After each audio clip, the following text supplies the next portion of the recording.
I pledge allegiance to the flag of the United States of America and to the republic for which it stands, one nation, under God, indivisible, with liberty and justice for all. Dr. Joyner. And we'll start with public participation. Dr. Joyner and Dr. White. You have 3 minutes to speak. When I call time, you should complete your sentence. I will start the timing when you speak, when you first start speaking. Dr. White, you're muted. Dr. White will begin with the persons who are here in person for the public participation.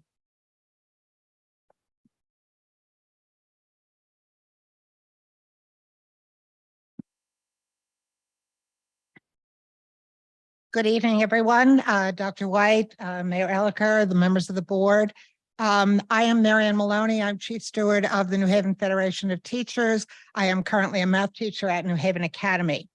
I would like to speak to the safety issues currently ongoing at John C. Daniels School.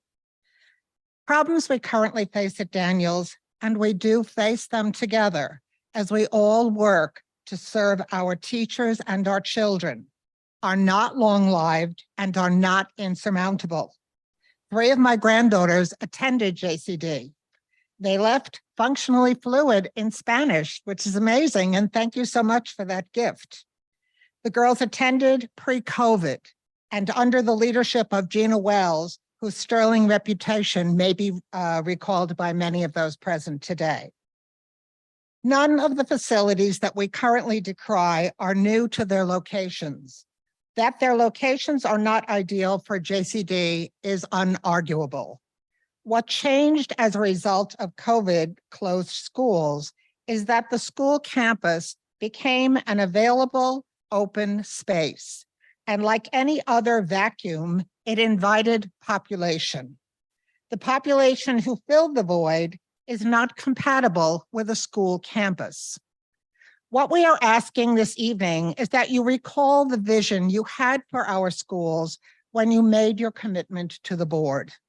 Our common dream is to provide our children, especially our elementary and preschool children, with a place of wonder and discovery and adventure, where the world could be seen as a marvelous place where all of their dreams could come true. At the very least, as a safe space where the world they saw on the news or even in their neighborhoods could be reimagined for its possibilities, where their imaginations and their talents could be engaged on a lifelong journey of growth and contribution. Our teachers come to that building every day, prepared to open young minds to wonder, but in order to enter, they face the harshest realities of our city, as do our children. We can take back that campus. It will take an intense, concerted effort for a limited period of time to reset the boundaries and redefine school as a sacred space. The campus is one square block. We have the resources to defend that if we choose to dedicate them to that purpose. The need is immediate. We are losing teachers and students as we speak. Please take arms now and protect our physical space. Longer-term solutions are wonderful, but 2 years of consideration with no improvement is not an acceptable resolution. Thank you.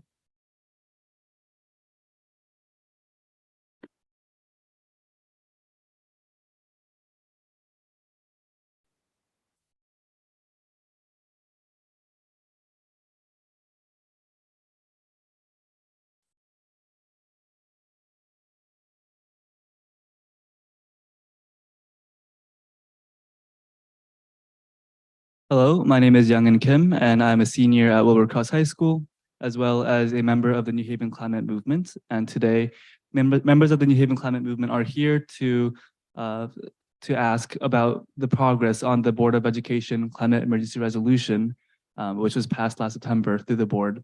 And today, in spirit of the end of the marking period that's coming up, we made some progress reports for the Board of Education, and we graded the board on certain action points on the resolution. So I'll start with energy. The board receives the grade of C, and the comments for the students. The Board of Education has been making progress towards energy efficiency and renewable energy, though it is not at a fast enough pace. The 2018 installation of solar panels at 11 schools, the ongoing process of replacing chiller units at 4 schools, and the plan for system-wide energy audit are all steps in the right direction. However, the Board of Education is not taking full advantage of the opportunity for energy efficiency and solar energy.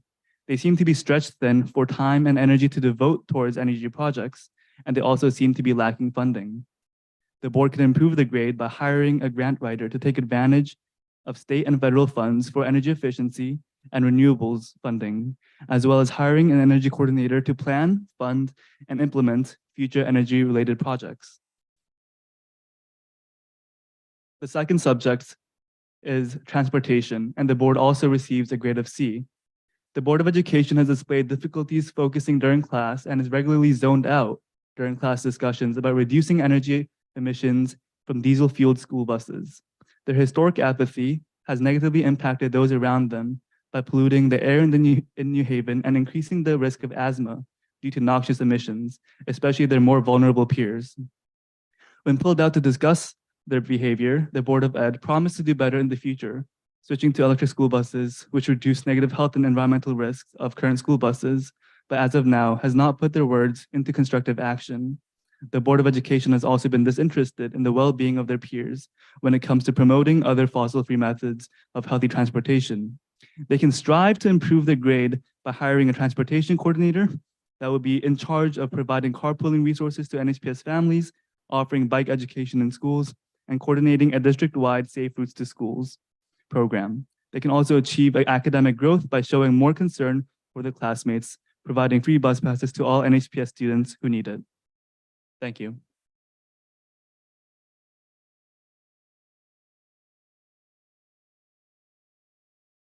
Mr. White, I need to hear you. I can't hear you. The next speaker is Leah Mock.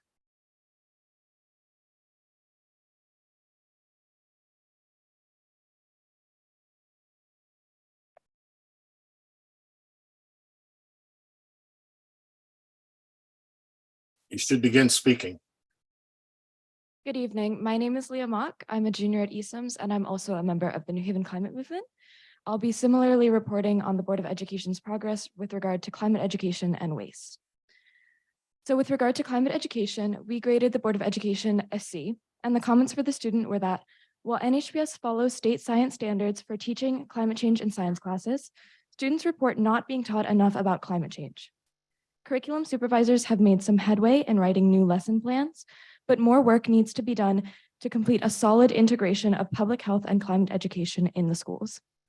Although the Board of Education received an A in 2021 for approving the Climate Justice Schools program, its lack of dedication to the implementation of the program since then has lowered their grade significantly.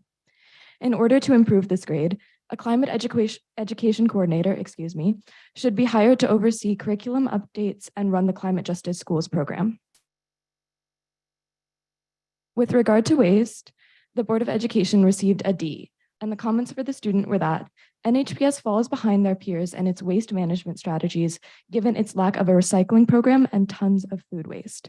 They use disposable dishes, packaging, and utensils. They don't have a program to donate excess school food despite high rates of food insecurity in the city. However, they get an A for their willingness to address the issue of food waste. They have been frequently discussing food waste, packaging waste, and composting in the Food Service Task Force and have announced that a composting pilot program will be launched. They can improve their grade by following through on their concern about waste management and addressing recycling food donation, and composting in schools ASAP. They should also launch educational campaigns to teach students and staff about proper recycling and composting. Thank you.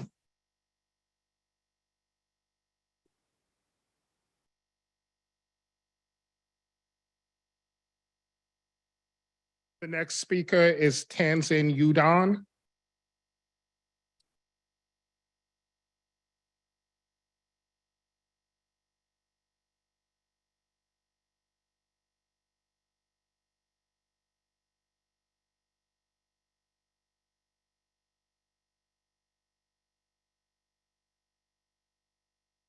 Hi, my name is Tenzin Udon, and I'm also a junior at ESUMS and a New Haven Climate Movement member.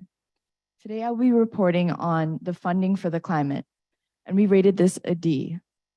Comments from the students are that despite a once-in-a-generation opportunity to receive tens of millions of dollars from the federal government, New Haven Public Schools failed to allocate any of its millions of ESSER funds towards climate projects.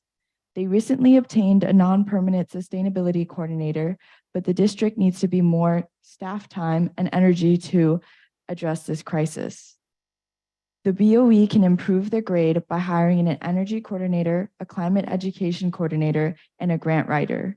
Hiring these staff would be less than 0.1% of the BOE's budget this upcoming year, but would have a high impact in improving the student academic performance. The next thing I'm presenting is the grade in investing in safe and healthy future. We graded this an F. Like many institutions, the addiction to fossil fuels continues to damn children to a hot, chaotic, and impoverished future. While the BOE passed the climate emergency resolution, the student this term failed to fully comprehend subject matter as shown by the lack of funds in the 2023-2024 budget to address the climate emergency. We encourage that students consider what kind of world today first graders will face when graduating high school in 2035. Scientists have already shown repeatedly the future will bring much more displacement, more hunger and death, accelerating sea level rise and failing ecosystems. To succeed in creating a healthy future, the student needs to invest now and help play a leading role in the confronting the unprecedented. Thank you.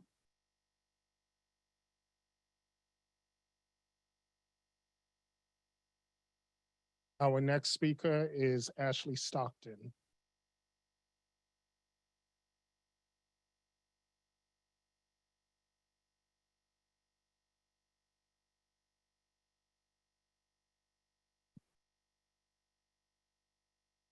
Good evening.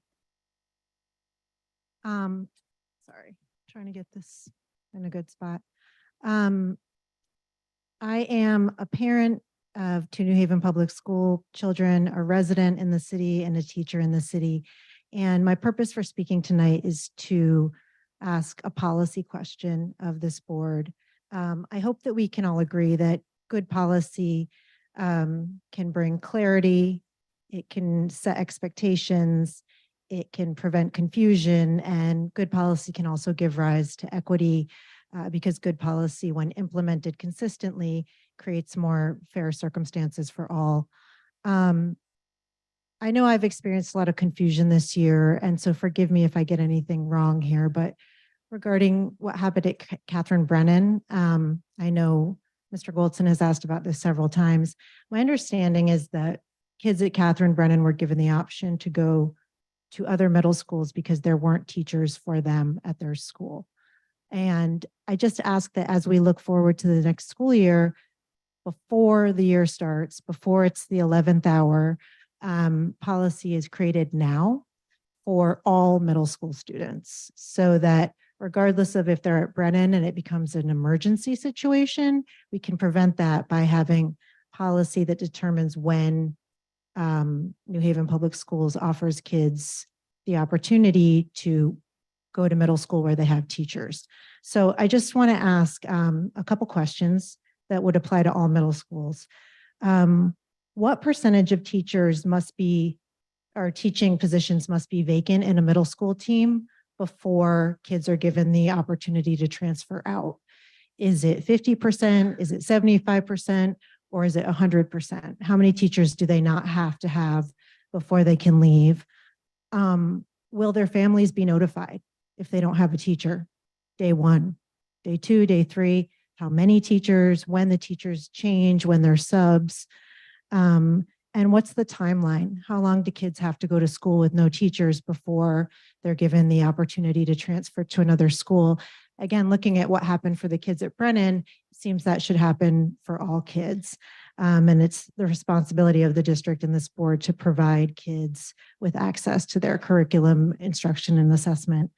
And, finally, I just want to say, I know there's been lots of talk of teacher shortage. And again, I may be wrong here, but just looking at the data in the district and tracking it for the past year, it appears that there is not a teacher shortage in K-6 certification areas in New Haven. It appears that there is a shortage, which resonates with the state shortages in certain certification areas like science, math, special ed, world languages. And I'm just going to finish my sentence. And so I hope when we're looking at filling these middle school positions, we're cognizant of certification for science and math is also impacting high school and to be conscientious about that. Thank you.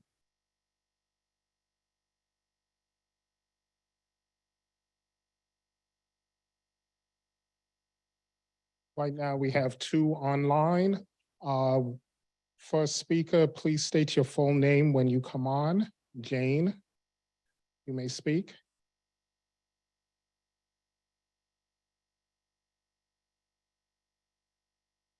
Jane, Hello? hello, please state your full Hello? name. Hello, Hi, please my state name your is- full name and begin.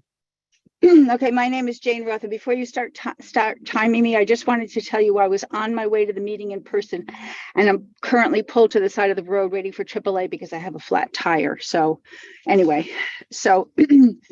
but I'm Jane Roth. I'm a teacher at John Daniels, and I'm also the union steward for the building for the teachers.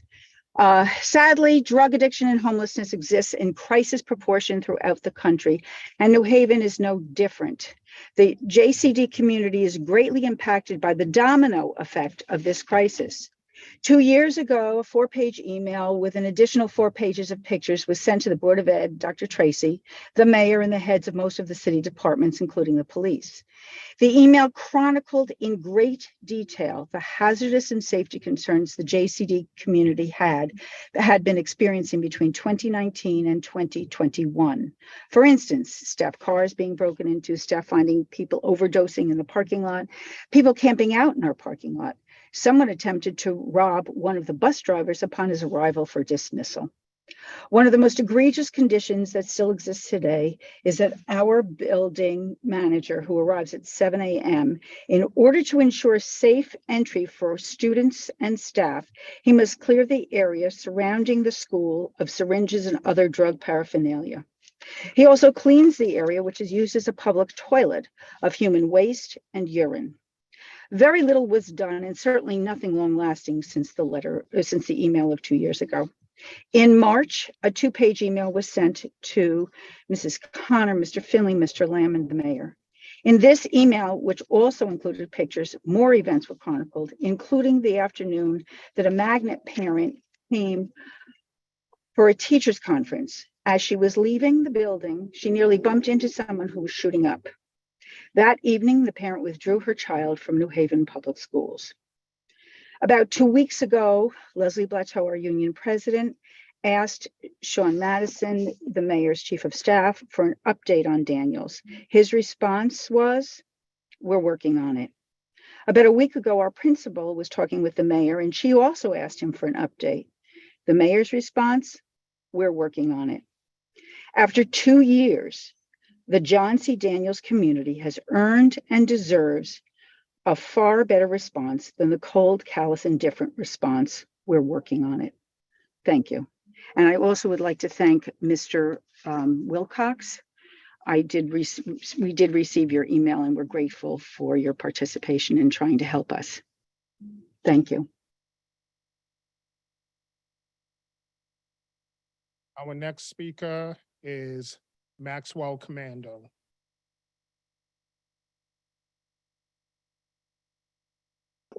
Hi, thank you. Are you able to hear me? Yes, we Yes. are. Thank you. So my name is Maxwell Commando. I'm the steward at Metropolitan Business Academy. I'm a resident of New Haven and the parent of a future NHPS student. I'm here in solidarity with the teachers at John C. Daniels and to express my concern about some safety concerns that have arisen in my building as well. Metro is a place of vibrant learning, but there are some systems in place that have created conditions that many teachers feel fearful when they're in the building. We do not have a functioning PA system in our building. Sure, I haven't heard a bell go off in, I don't know, a year and a half. This has been issued in stewards meetings, in SPMT, with building work orders, and frankly, nothing has been done. We've been told that there's a bid out for a system overhaul, and that's been what I've been told since probably October. If there were ever a code red, a building lockdown, nobody except a few classrooms or spaces on the first floor would be able to hear it. In fact, when there was a recent code red for all buildings, even though it happened after dismissal time, there was no communication of it. And if there was, no teachers were able to hear it. There are teachers that have expressed extreme concern, but also I want to highlight the creativity of teachers that I work with to try to find solutions to help close the gap while we wait the city to fix this system.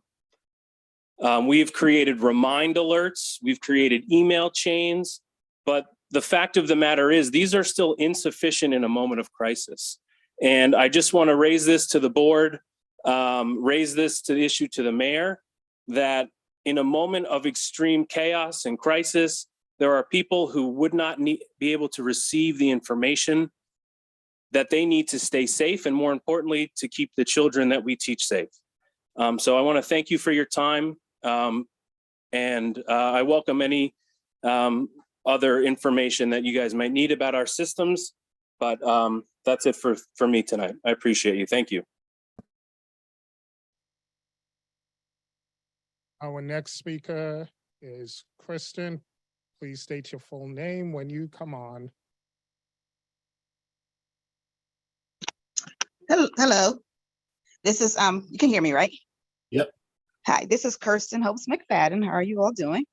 Good. That's good. I wanted to be there in person, but I had a family obligation, so I couldn't be there to see you all. I love seeing you all in person and your lovely faces. I'm on for a few different reasons, and I might ramble because I didn't get a chance to write out what I wanted to say. I do stand in unity with all my fellow colleagues with regard to safety issues around the district. And I do implore that you all take those seriously. We really want teachers and students to stay in this system. Also, I just want to say that two of the students that graded the Board of Education were my former students, and I'm so pleased of how well spoken they are. I'd love to just take full credit for all that, but I guess I won't. And then what I also want to say is I'm so pleased with the education that I received in New Haven, which I believe was a world-class education. And both my sons received a world-class education. I'm one proud mama right now. My son, who I also taught, and I'll say this before I tell you a little bit about what's going on. I was in a CIA meeting one time and they said, you should teach like you're teaching your own children. And I raised my hand and I said, I do teach my own children, or I did teach my own children. And I taught them both 8th grade social studies. Well, my son just graduated from University of New Haven after only 3 years, magna cum laude and business analytics. And my youngest son is about to finish with the National Guard basic training, and then he's doing his MOS, I believe I'm saying it right, in infantry. He just got accepted to the Ranger School, which is really hard to do. So I say all that to say this, not I'm bragging because they're my children, because I like to brag as a mother. But New Haven Public Schools has so much to offer, and I just want that for everybody. I want it for everybody. We have some excellent teachers. We have some excellent programs in this school system, and we have to do what we have to do to keep teachers, to retain teachers, to get more teachers, to give these opportunities to every child that's in this district. As I said, two of those students are so well spoken. This is what we can do. This is what we can produce in New Haven. And I just implore you to do what you have to do and what you can do to keep this going. And that's all I really had to say today. I stand in unity with my colleagues. I stand in unity with my students, with what they said. And okay. Thank you. That's all I really had to say. Well, thank you. And I hope to see you soon in person. Bye-bye. Madam President, that concludes all raised hands. Thank you, Dr. White. Dr. Joyner.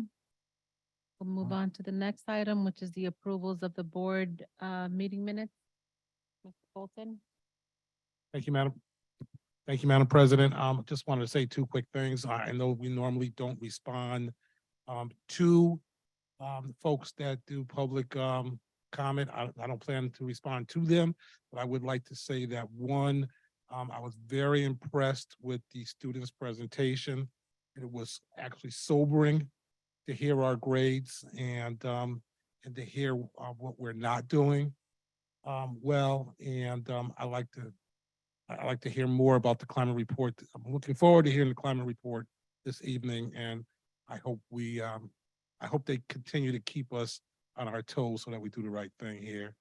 And the second issue I just wanted to raise is that I hope that soon we have a report on our agenda from staff regarding the safety issue things. We've gotten several emails around them.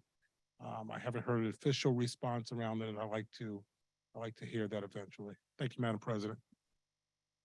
Thank you, Mr. Goldson. Moving on to the next item, which is the approval of the board meeting minutes for May 5th, and which was a special meeting, and May 8th. So moved. Second. Thank you, Dr. Joyner. Mr. Goldson, is there any discussion? None? Seeing none, we'll vote to approve the board meeting minutes for May 5th and May 8th. The microphone is picking you up. Can you hear me? Okay. Mr. Wilcox, Yes. Dr. Joyner, Yes. Mr. Goldson, Yes. Dr. Benitez isn't in, Dr. Yarborough, Yes. Mr. Are the students in? No.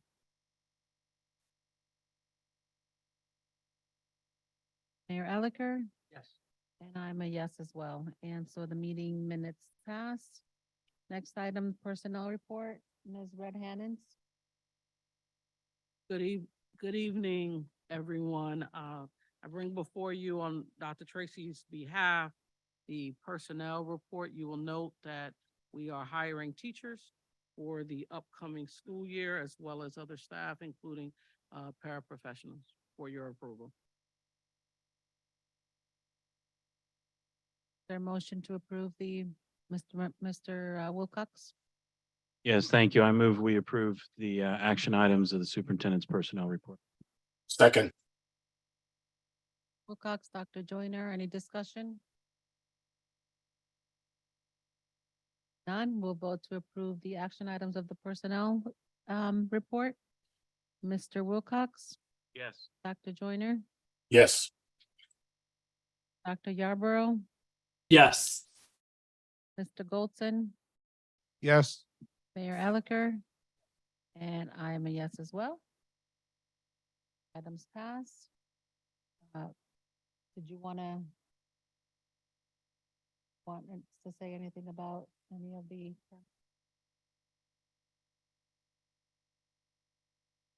finance and operations, Mr. Wilcox? All right, thank you. Just wanted to check, see if anybody needed anything moved separately while you all are thinking about that. I'm also just going to note, because it did come up in the public comment period, that tonight we will be voting on the contract, or rather the purchase order, to replace the PA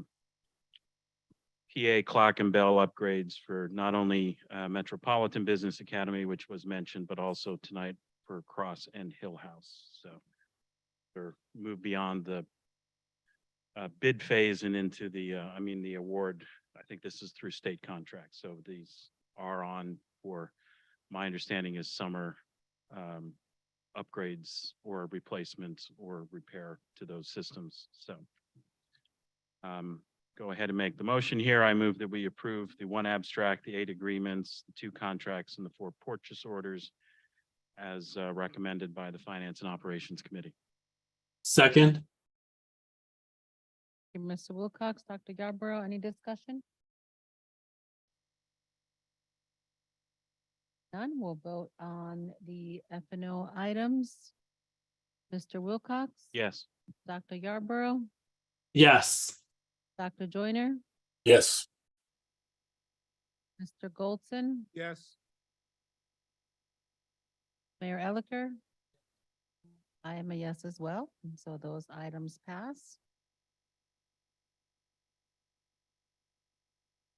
Students report. Let's do-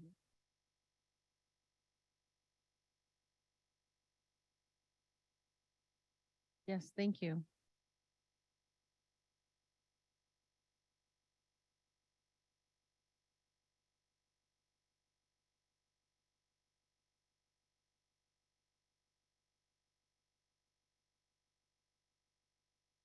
The student election for the representative to the Board of Education took place last Friday, May 19th. We had 3 candidates running. We had, with a total of 989 votes, John Carlos Musa with 425 votes, Shumei Chow Young, and with 818 votes, Layla Kelly Walker. So Mr. John Carlos Musa will be the new rep to the Board of Education. Mr. Goldson? Madam President, I just have 2 quick questions. First question is, was every student allowed to vote, or was it just the seniors? Every student is allowed to vote. Every high school student is afforded the opportunity at all of the high schools, including Riverside. How many high school students do we have? Approximately 5,200. So about half, 50% chose to vote. Oh, that's better than normal, better than the adults, clearly. The election's been certified. We're not going to have anybody questioning the results, are we? It was broadcast, taped to YouTube. It's on the Board of Alders channel. All 3 candidates were there to witness it. The committee included some of the registrar of voters, Director of Legislative Services, a couple of the alders, myself. Mr. Wilcox couldn't be there, but was there in spirit. And all things were reviewed. There were a total of about 15 ballots that the committee had to decide on what was the actual vote from them. So there were only 1 was completely disqualified of the 2,200 plus. Great job. Thank you very much. Exciting. Yeah. Congratulations to Giancarlos Musser, and a great job to the students who participated. Any other questions or comments? Madam Chair, Dr. Joyner? yes, I have a comment. Is it okay? Okay, go ahead. Okay, there's a TV program called Unsung, which is about a number of musicians that I thought were phenomenal, but they never got their just due. And quite frankly, those people exist in other walks of life, and one of them is Paul White, Dr. Paul White. He very quietly and with great dignity carries out his work. It is very clear that he has the service gene And he's really a marvelous human being. And I hope that we all can appreciate what he does and how he does it. So I just like to salute you, Dr. White, and tell you how much I personally appreciate you, and everybody I talk to appreciate you. And thank you so much for what you do.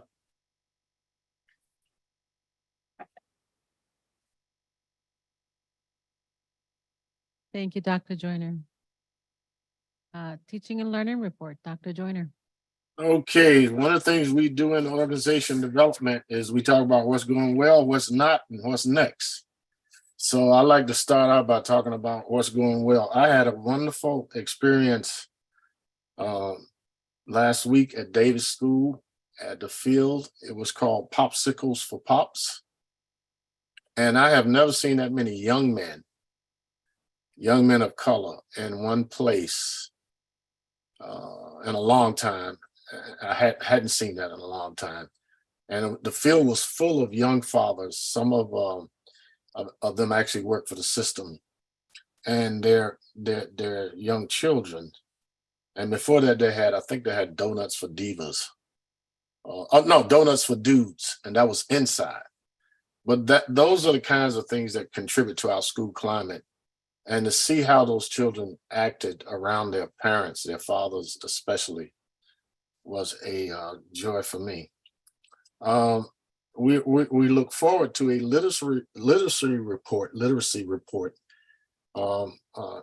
in the first meeting in June, and we updated you last time on science and math, and probably have a little bit more to do with that. But they've done a great job of identifying the right materials, fitting those materials to our students, and engaging teachers, especially, and evaluating those materials. And I really look forward to greater gains in literacy as the year comes in, because we finally have a high school person and a K-8 person. And we really need that kind of leadership from the district in order for that to happen. The policy revision is still ongoing, and I've asked Dr. Tracy and Ms. Red Hannons to let's try to accelerate that as much as we can. I'm going to respond to the comment that was made about New Haven has a world-class education system. And in that particular case, I know that case well. I know the family. That young lady had world-class parents, aunts, and uncles. And she was a student when I was at Hillhouse, and her sister was one of my students at Jackie Robinson, and her brother was also. And the impact that the parents had on them was profound, but also the school. And that partnership is critically important. As we move forward into this new era, we're going to have to ask parents to be our partners in the education of their children. And we're going to have to ask our kids to behave their way to excellence. And I'll be coming back with the behavioral description questionnaire that I introduced earlier regarding the kinds of things that students do to succeed, whether they're rich or poor. And then I want to talk about an external program that has tremendous promise and is getting great results. It was started by, and we need these kind of strategic alliances with external vendors. It was started by Alda Honda Smith, who's a Hillhouse graduate. And she has working with her some of the finest teachers that we've ever had in New Haven, Dr. Carolyn Kinder, Dr. Belinda Carberry, and other teachers that have retired, but they have so much knowledge. And there's one case in particular of a kid that was expelled because of bringing weapons to school. And that kid is receiving one-on-one instruction from Dr. Kinder. And by the way, she spells her name Kinder, so you can pronounce it Kinder or Kinder. But I talked to the young man on the phone last week, and I was really surprised and heartened by his change of attitude. But what I try to remind Alda Smith and Dr. Kinder of is that there he's receiving one-to-one instruction. The sad thing about this child is that he's lost his mother And a few months later, he lost his father. And he's getting the TLC from those women over there that he's going to need, but he's going to need more than that. And I think that's the story of many of our children. They have so many unearned disadvantages that they had nothing to do with. And we need more resources to address the needs of the kids in that quartile. And then the last thing I want to talk about is the John Daniels things. That's a real issue as far as climate is concerned. And Daniels is not the only school. Unfortunately, we have schools that are surrounded on 4 sides by some of the worst features of urban living. And there's no in the world a drug addiction center should be within a rock throw of a school. And I'm not blaming anybody for that. But if we want to do something revolutionary in education, we will identify all of those schools that are in that context and create a safety barrier around those schools so that teachers can come in without fear, leave without fear, and children don't have to look out the window and see the kinds of things that Howard Boyd and I, when we spent a half a day at John Daniels a couple of years ago, saw going on. And it has nothing to do with the school district, but it has everything to do with the fact that we are, in many cases, we have schools in really challenging communities and areas around them. And people, of course, live in those communities. And we're going to have to lead the way for creating a barrier that can protect the kids and the students. That has to be one of our greatest priorities, because no one should have to go to school in fear.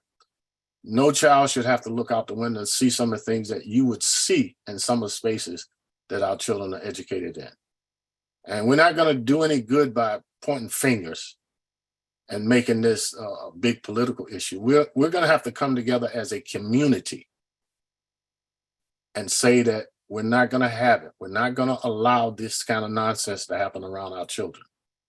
And if we do that with enough resolve, we can get it done. Because I believe that that intelligence, the creativity, and the courage is in this community, and the compassion. So let's make that a big deal. And let's try to start immediately to come up with solutions so that schools like Troop, like Daniels, and any other school that's in a place, Clemente has, it's not quite as the Hill Central, because of the communities that they're in. And it says nothing about the people there, but it says something about the fact that a lot of these problems are not even problems that were generated in New Haven. We are the repository for all of the other stuff that goes around our borders and the people that come here because the services are here. And that is typical of every large American city. And that's going to be a big issue going forward. And I'm hoping that this board can work with city government, police department, mental health services, and come up with a solution that can help this. Because again, we don't want that for our kids. We don't want it for our teachers and our support staff. Thank you very much, Madam Chair. And this concludes my report. Thank you, Dr. Joyner. Questions or comments for Dr. Joyner? Mayor Elicker? Thank you.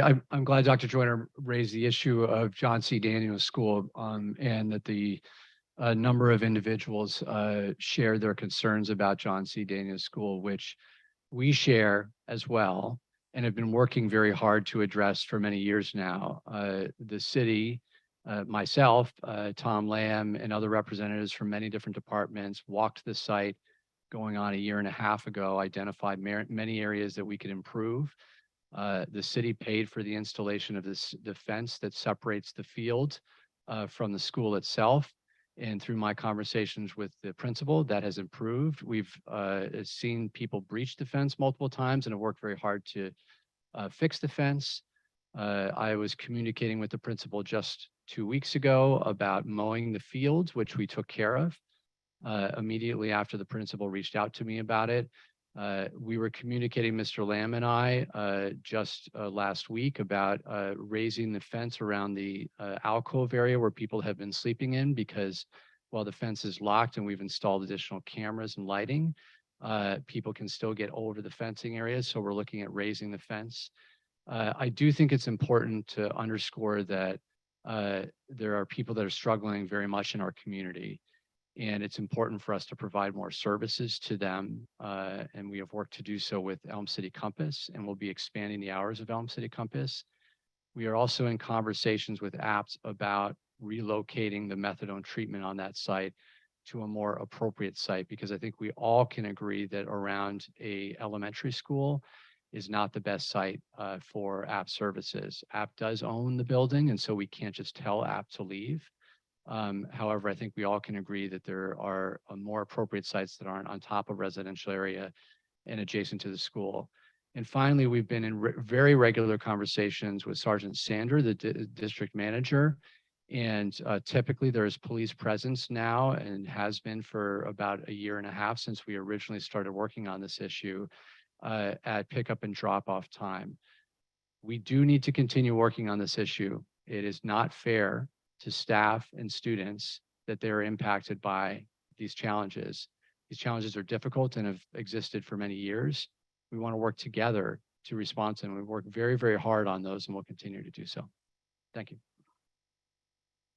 Madam President. Golson?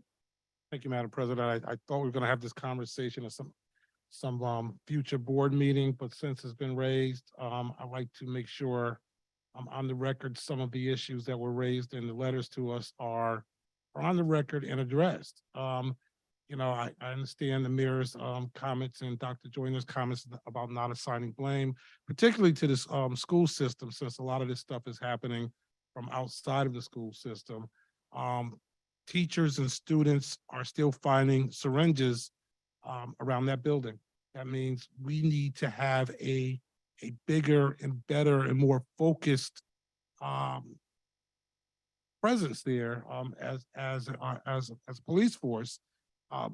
Maybe adding some temporary lighting or something so that these people don't feel comfortable in the shadow of that building shooting up in the evening. But some of these problems are also internal. We got a letter today from a teacher over in ESOMS who was complaining about the smoking and the weed, the smoking cigarettes and the weed in the building. We've been hearing this, like, I remember hearing this over the last couple of years, that kids are actually smoking weed in these schools. You know, that's an internal issue that we have to get resolved.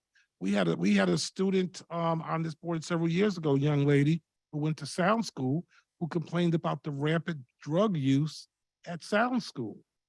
So there is something that's happened. There is some stuff happening outside of the school system that we certainly need the help of the city and the police department and so on to focus on and get fixed. But we also have some internal problems that we need to focus on and figure out. There's no way that students should be able to smoke weed in any of our schools and get away with it. I know when Dr. Joyner was an assistant principal at Hill House, that kind of stuff didn't happen because those guys took school safety, school security seriously. And we need to get back to that. We have more security guards now than we had 40 years ago when Dr. Joyner was working in the school system, and we have less security than we did then. So I'm concerned. I understand the frustration that some of these people have. One of the teachers wrote us today, said that she was harassed by students so bad trying to get on the elevator that she had to take a week off of school because she didn't feel safe. That is an email that we got today from a teacher in one of our schools. So we can't just continue to say, it's an issue that is important to us and we're going to continue to try to fix it. We need to fix it. We need a plan on how it gets fixed. And I just don't understand how any child in our school system are able to smoke cigarettes, but much less marijuana in our schools. And I hope we get that fixed fairly soon, Madam President. I hope that we have some sort of master plan from this administration, if not from this superintendent leaving, from the next superintendent coming on how to address these issues. Thank you, Madam President. Thank you, Mr. Goldson. Seeing no other questions? Oh, Ms. Hannon. Good evening once again. If you have received an email from any staff or parents informing you of any issues in our schools, please forward it to me so that we can adequately address the concerns that were listed in the email. Thank you. Thank you, Ms. Red Hannons. Seeing no further comments or questions, we'll move on to, lost my train of thought. Facilities naming, Dr. Joyner.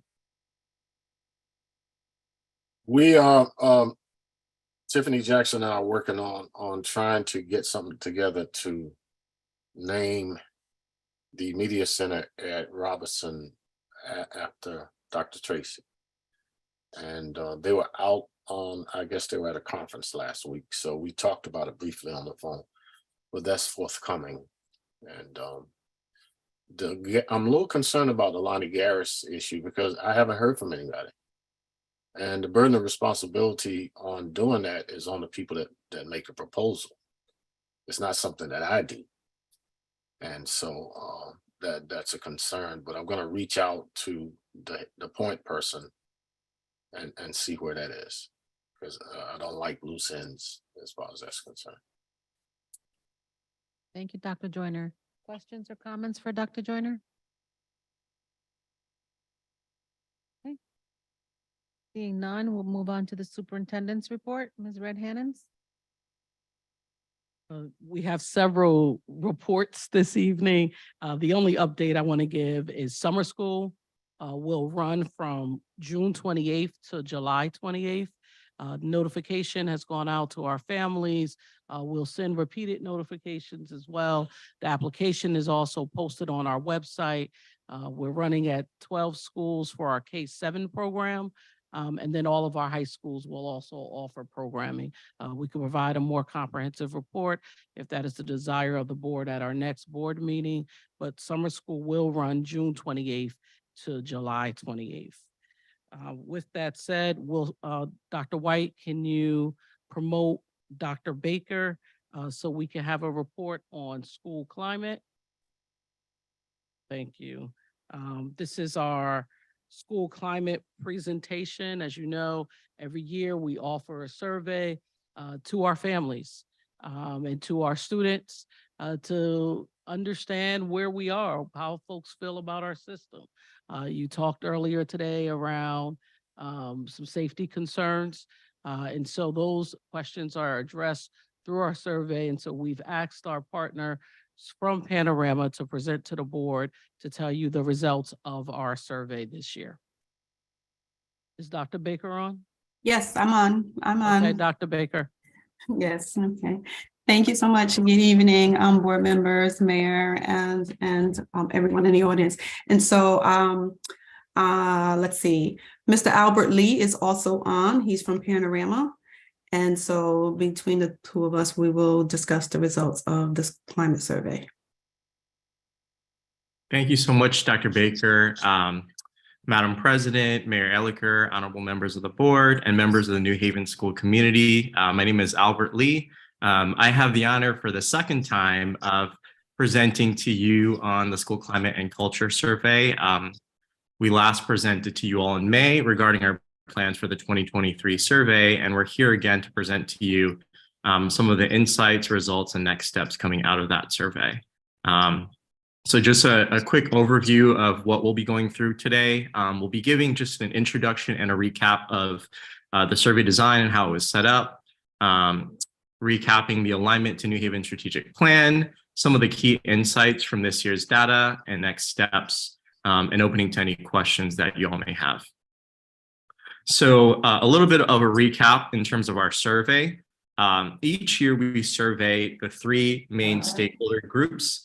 of the New Haven school community, which are students, teachers, and staff and families.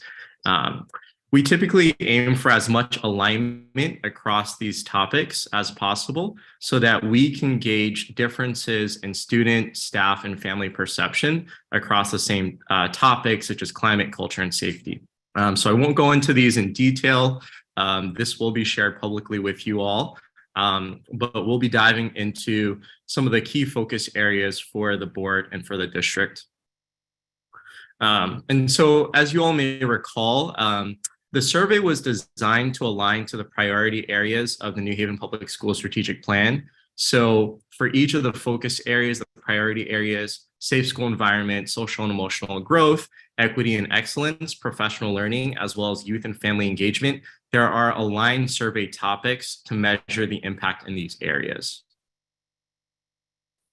And as we dive into our results for this year, one thing I did want to call out was that New Haven Public Schools saw a significant increase in student response rates as well as family response rates. Staff response rates also went up as well by about 7%, but to see almost 25% growth in student responses and 30% increase in family responses is a strong indicator of increasing engagement from students and from families.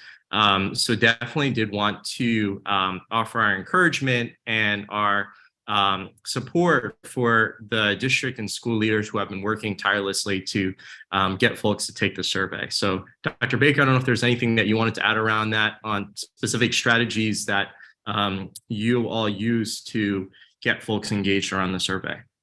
Oh, yes, definitely. Yeah, I really want to shout out our district administrators in the schools. They really did a good job. There's times where I've gone to the schools and I saw that the schools were having assemblies and things of that nature that parents were invited to. And I saw the district having their staff members standing with the paper with the QR code so our families could fill out the surveys. So I did see like a lot of engagement from our administrators with their schools to try to make sure that they got the word out to the parents. The QR codes were on the school's links. The QR code was on our website. We sent it out to the parent link a couple of times. And one thing also that was very important was that we were able to, through Justin Harmon, we were able to actually put the QR link and give it to some public online publications so that we have parents able to access our QR links for these surveys in a lot of different areas. So I really just want to give a shout out to our district for really embracing us, and really pushing for our parents to give their opinion as to, how well are we doing? What are the things that we need to work on? So I'm really excited about that. And also, I was really excited too that, our numbers for our students really increased. I think next year we should be shooting for at least 50%. But to see the increase means that, our students are getting the hang of it and are feeling comfortable and safe enough to share with us their opinions. So I thought that was really important to shout out our administrators. Mm-hmm. Yeah, thank you so much, Dr. Baker. And just on the note, I know there were a lot of comments made around safety. And to Dr. Baker's point, in order for students to feel comfortable to share their experiences with us, we need to create a sense of psychological safety. So we'll be talking more about that in just a second. In terms of who actually took the survey, as you all may know, we administer the survey only to 6th through 12th graders, so middle and high school students. That across the grade levels, there were significantly more middle school students who took the survey than high school students. And so as you can see in the numbers here, there were, as we went up in grade level, the number of students who actually took the survey decreased. And there was sort of an inverse relationship with student perceptions. So while the high school students had more favorable perceptions across most of the topics that were surveyed, less of those students actually took the survey. And so we didn't actually hear from as many high schoolers as we did from 6th through 8th graders. So that's something to keep in mind as we think about how do we hear from a more even distribution of students across the district. Albert, before we step, I just want to speak to that as well. One of the things that like Albert pointed out, as you can see on the screen, where we basically had in ninth grade, less than 450 students. Now, we do know that we have quite a bit of high school students.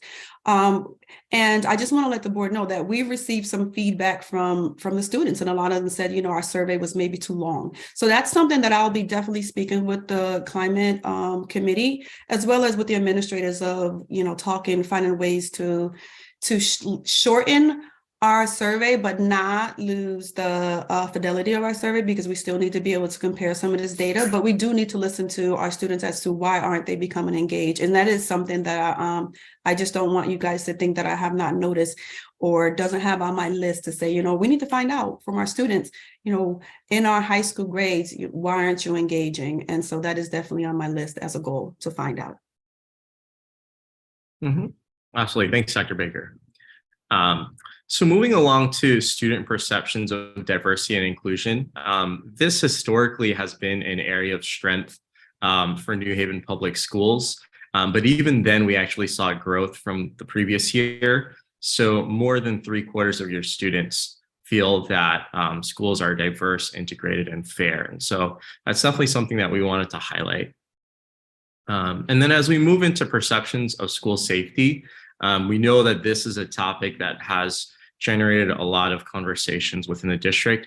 And one thing that I'll say before diving into the numbers is that data only tells part of the story.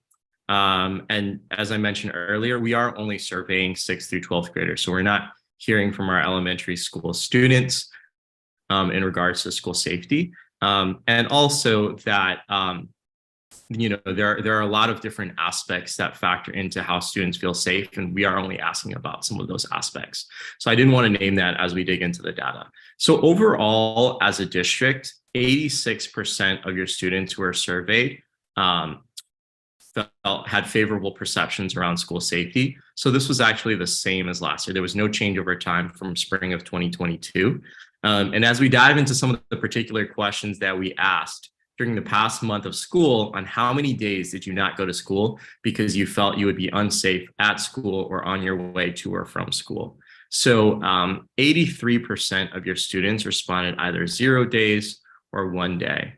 But I want to dig deeper into this question and acknowledge that a student feeling unsafe to the point that they didn't go to school should not be the threshold for measuring, all aspects of school safety. There's a gradient, and there are many stages along that gradient before a student feels so unsafe that they don't go to school. And so I want to acknowledge that if we look towards the bottom of the left-hand side of the screen, you'll see that 17% of your students responded 2 or more days that they did not attend school in the past month. And one of my former colleagues, who was a superintendent in North Carolina, always likes to say that, if 17% of your students went to the principal's office, knocked on his door, and said that they felt so unsafe that they couldn't attend school, that would be a significant number. So even though we're looking at 86% of your students responding favorably, that 14% across the district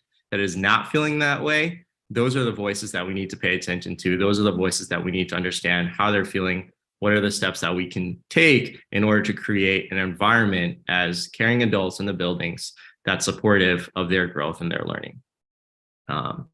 So moving into specific locations that students identified as areas that they felt uncomfortable or unsafe, at the top of the list were bathrooms, hallways, and cafeterias. School buses were also an area. About 9% of your students identified that they were areas that they would avoid due to feeling uncomfortable or unsafe. And then as we go into other factors that contributed to students feeling unsafe, at the top of the list were body type, which was also a theme from last year, and then race or ethnicity. So about 1/3 of your students felt that they were sometimes, often, or frequently harassed due to their race or ethnicity. So those are some areas that present opportunities for growth. And then as we dig deeper into school safety, one of the main areas that we reported out on last year was around the additional questions that we included around the experience of students and staff who identify as LGBTQ+. And so we know there was a lot of work done in this particular area, and that was actually reflected in some of the growth that we saw. So there was a slight improvement in terms of the frequency that folks felt like they were being harassed due to their sexual orientation. So what this indicates is that folks are reporting a lower frequency of harassment related to their sexual orientation. So about 83% of your students responded favorably to this question. I'll just pause there for a moment. Dr. Baker, is there anything that you wanted to add around school safety? Yes, with this, I just want to point out some of the things that the district is doing in regards to, so the district has paid for educational module that we administers to the students from grades, I think it's 6 to 9. And so we try to have them do these modules, they're educational modules that they learn from, and then they'll take in a quiz on. And so right now that the district pays for bullying, sexual harassment, let me get my list out, digital citizenship, and youth suicide awareness. I bring this up because this is one of the ways that we're trying to start teaching our kids early about, what are some of these unsafe behaviors, talking about, what is considered sexual harassment, and sexual assault, and also about just complete Title IX things that we don't want our students to, number one, feel unsafe, make their fellow students feel unsafe, but it is our responsibility to educate them.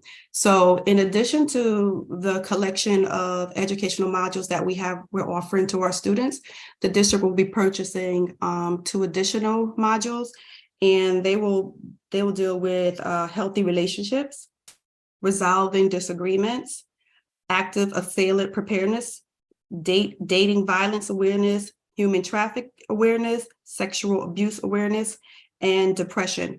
So these are some of the areas that a lot of our students are, I'm not just going to say our LGBTQIA+ students, but what I'm hearing from all of our students and parents is that, the bullying is a big issue and everybody's feeling unsafe. So what I'm trying to work with the administrators and doing is providing this information to parents and students, because these modules can be given to students while they're in school, but students can also sign on to these modules from their homes with their parents. So we are in the district trying to promote safety, trying to put something in place so our kids will understand, what the harm it is that they're causing. And this sets up the stage for us when we start, while we're using our restorative practices, because when we start educating our kids about what these harms are, then the restorative communities can be built, and then we can just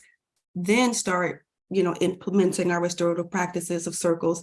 Because I'm hearing a lot of parents tell us that, oh, these circles don't work. Well, you know what? We are now in the process of educating our children and starting our healthy communities so that our restorative circles are working, and they will continue to work. I can't say enough about this because as the Title IX coordinator, it's hurtful when I hear parents say, their kids feel unsafe. When I know that our administrators and our school community is trying our best. We are very, very much so trying our best to keep our children safe. But I also think it's important for us to educate our children of ways to keep themselves safe and to feel comfortable to tell us when they are feeling unsafe. So thank you. I just feel the need to just let everyone know what the district is doing. Thanks, Dr. Baker. And so moving along to a topic that's connected to school safety, we know that sense of belonging was also a main focus area for the district over the course of the past year. So I'll say a couple of things. One, I'll talk a little bit about the trend in sense of belonging over time for New Haven, and then I'll also provide a little bit of national context in terms of our work with other districts across the country. So if you look on the left-hand side of the screen, you'll see that our sense of belonging decreased slightly by 1 percentage point from last year. There was a more significant drop from 2021 to 2022. So 37% of your students had favorable perceptions around sense of belonging. This 1% drop actually aligns with the trends that we're seeing nationally across other large districts and state departments of education. And there are a couple of areas for New Haven in particular that present the greatest opportunities for growth. So these were the actual questions within the sense of belonging topic that your students responded least favorably to. So the first question being, how connected do you feel to the adults at your school? Only 32% of students responded quite connected or extremely connected. And then the second question being, my school has a culture, programs, and or workshops to help stop bullying. And only 31% of your students responded strongly agree or agree. So these are the two areas that offer the greatest opportunities to increase sense of belonging. And we'll talk more about how we're supporting principals and other school leaders with taking action around this at the end of the presentation. Okay. So I know that was a lot of information, and some of it may come across as discouraging, but did want to just highlight some significant areas of growth and cause for celebration within the district. So this is actually the teacher and staff survey.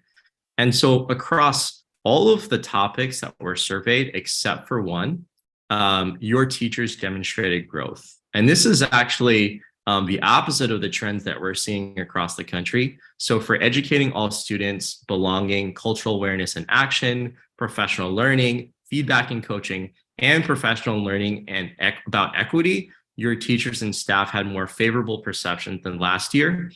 And the strongest areas of growth were in belonging, professional learning, and professional learning about equity. And if we look on the left-hand side, you'll see that these are the teacher responses to the belonging questions. And so you can see across every question, teachers actually demonstrated growth in belonging. So, a question that you all may have is, what accounts for the difference between staff perceptions of belonging and student perceptions of belonging? And that's part of the work that we're doing with our strategic advising team to support your principals with digging deeper into that and forming action plans and next steps around that. So just did want to give a shout out to anybody who is a teacher or is working to support teachers on the growth that we saw from the last year. It's very, very rare for us to see growth across almost all of the topics that teachers and staff were surveyed on. Dr. Baker, anything you wanted to add to the teacher and staff perceptions? Sorry, trying to find my mute button. No. This is something that we discussed that I think that I'm happy to see. Of course, the other areas, we can bring it up a little bit more. I think will be good for us, but I'm happy with that. Yeah, absolutely. Albert, I will interject here. I think it's important to highlight the percentage increase of teachers that took the survey this year, coupled with the positive results that we received across all areas indicated. That's not part of the national trend. And I think this is important for the narrative in New Haven for us to recognize that our teachers do feel a sense of belonging and that our teachers really overwhelmingly are saying, we are improving, our climate is improving, and this is a place that all teachers should desire to be a part of. Are we perfect? No, but we are moving in the right direction. And this data truly indicates that for a broad range of teachers. Mm-hmm. Absolutely. Absolutely. Seeing that growth, especially across a larger sample size is— I was going to say that. Yeah, definitely a sign that not only are teachers feeling more engaged, but there's a stronger sense of trust and willingness in being able to share their concerns. And so just diving deeper into that, some of the most positive aspects that teachers and staff highlighted in their work was around their colleagues, diversity, and freedom. So in particular, freedom around the ability to choose their curriculum and freedom in terms of how they actually run their classrooms.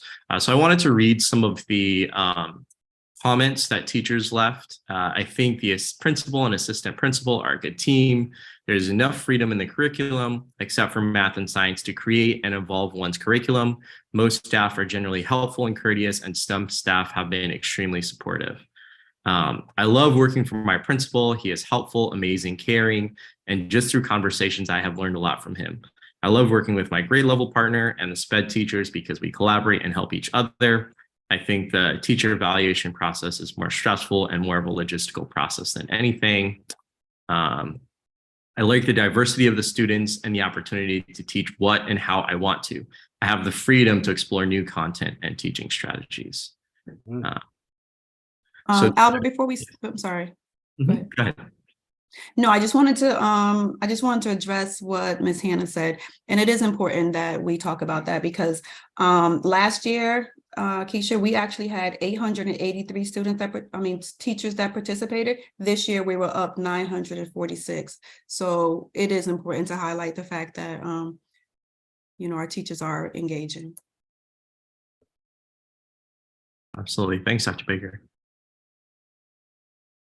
And then last but definitely not least, here is an overview of some of our family feedback. So one thing to highlight is that family perceptions of their ability to support and motivate their children actually demonstrated growth from the last year. So if you look on the bottom left-hand corner, 92% of your families responded favorably when asked, how often do you have conversations with your child about what his or her class is learning at school? And almost 90% of your families responded favorably when asked, how much effort do you put into helping your child learn to do things for him or herself? And these both represent areas of growth from the past year. So one of the things that we've noted in our conversations with districts across the country is that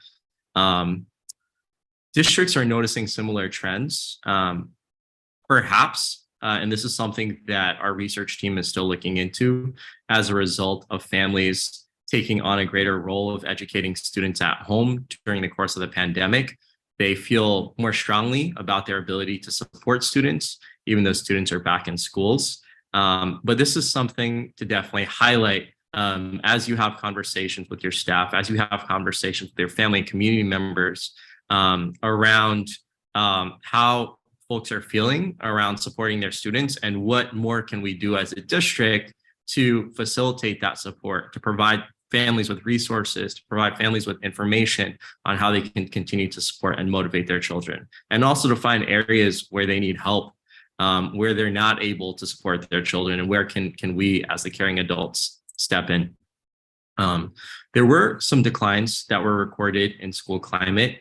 And so what you'll see on the right-hand side is that school climate actually decreased from 75% favorable to 67% favorable over the course of the past year. And in particular around children enjoying going to school, and also how much respect do you think the children at your child's school have for the staff? So those both recorded some declines from the previous year. So overall, families are sharing their responses, and there are some mixed responses as it relates to family support and school climate. So there's a lot to dig into here. And I'll be talking next about how we'll be supporting principals with that. So this is actually an opportunity where for the board members, if you remember when we presented, Albert and I, before, we talked about there's going to be professional development after the surveys. And so with this information about the school climate, Panorama will be working with the principals to be able to dissect their data and to talk about these issues about the school climate and how to come up with new strategies and to be able to help them support to make the schools a little bit safer. So I think this is like a good opportunity because Albert will be talking a little bit more about what he's working with Edith about in regards to the professional development and how the administrators will be using this data to be able to address their school climate. Absolutely. Thanks so much, Dr. Baker.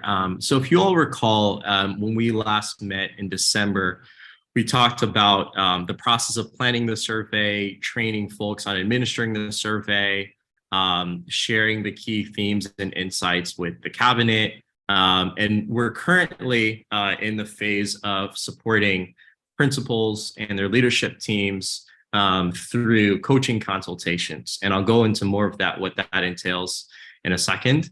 We'll actually be sharing out insights from those consultations with the cabinet after the consultations are completed at the end of this month, and prior to sharing out the results publicly via the New Haven Public Schools website. And so what actually is a coaching consultation? A school consultation, it's a one-on-one coaching session with a strategic advisor, and all of our strategic advisors are former district and school leaders to support school leaders with digging deeper and taking action on their data. And so school leaders get to identify the areas that they need the greatest support in, whether that's navigating survey data, identifying key trends, creating action steps aligned to their school climate and culture plans, exploring evidence-based strategies to address focus areas. So we have a library of over 600 evidence-based strategies that are peer-reviewed that we share with principals during these sessions. So after the consultations are completed, an insights report will be presented to the superintendent and cabinet in June to inform district-wide planning. And so this is something that is new for this year, and it's based on feedback that we heard from principals that they needed some additional guidance and support with actually implementing this data, as well as time and insight from somebody who's been in their shoes. And so this was a piece that we implemented as a result of that feedback.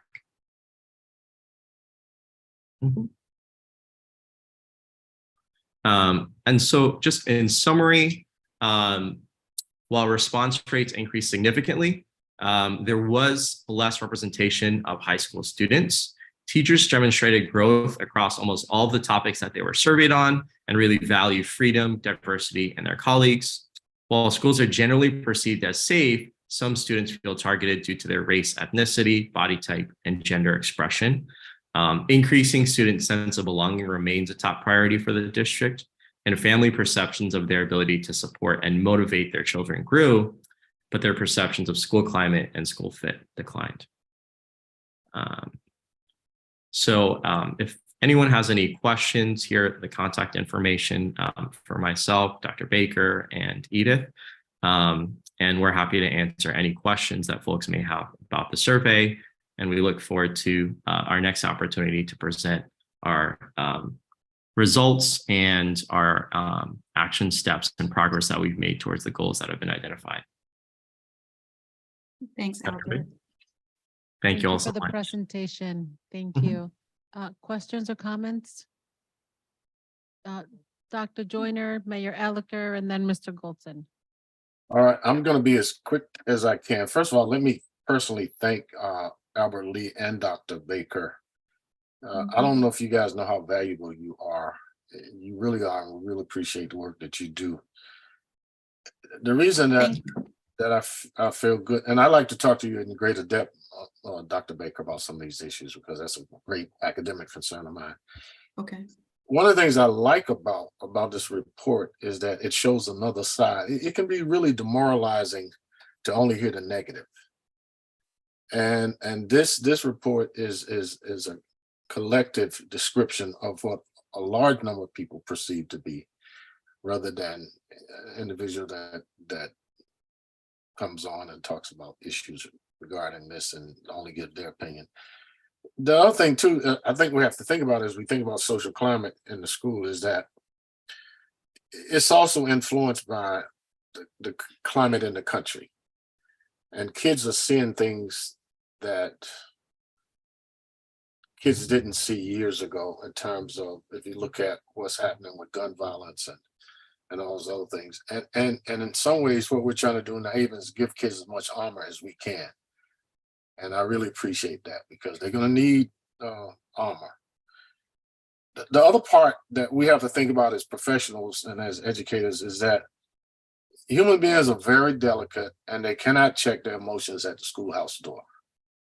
And the fact that we're getting these good results in spite of what's going on in the lives of kids, it does sound to me like the schools are a place of emotional and psychological safety. And I can tell you this based on facts.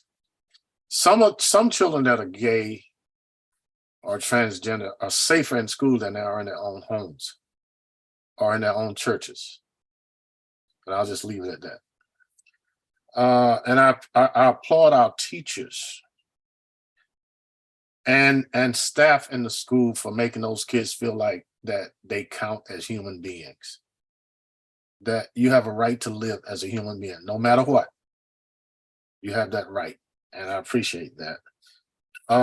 I think also that we're going to have to wrestle with this whole notion of respect for learning, respect for staff, because we still have too many situations where I know students are not respecting adults in the school as they should. We can do something about adults not respecting students. If it becomes too egregious, we terminate them.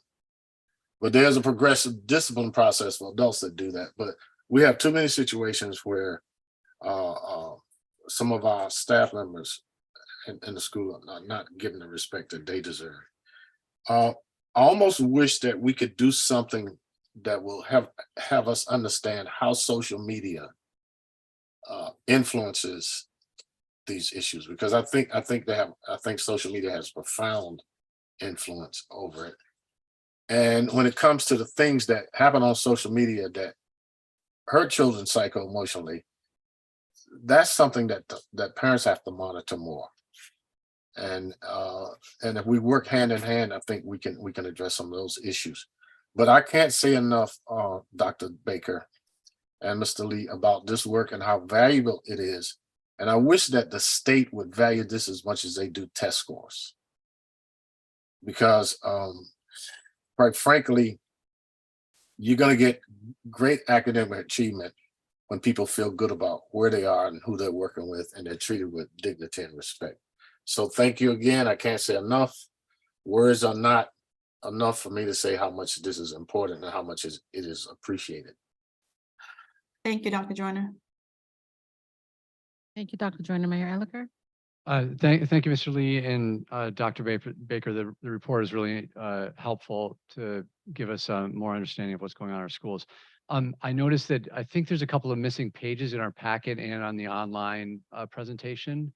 I may be wrong, but if you could resend the presentation to the board, that would be helpful, because the sense of belonging information for students, I couldn't find it. The sense of belonging numbers for students is really disheartening.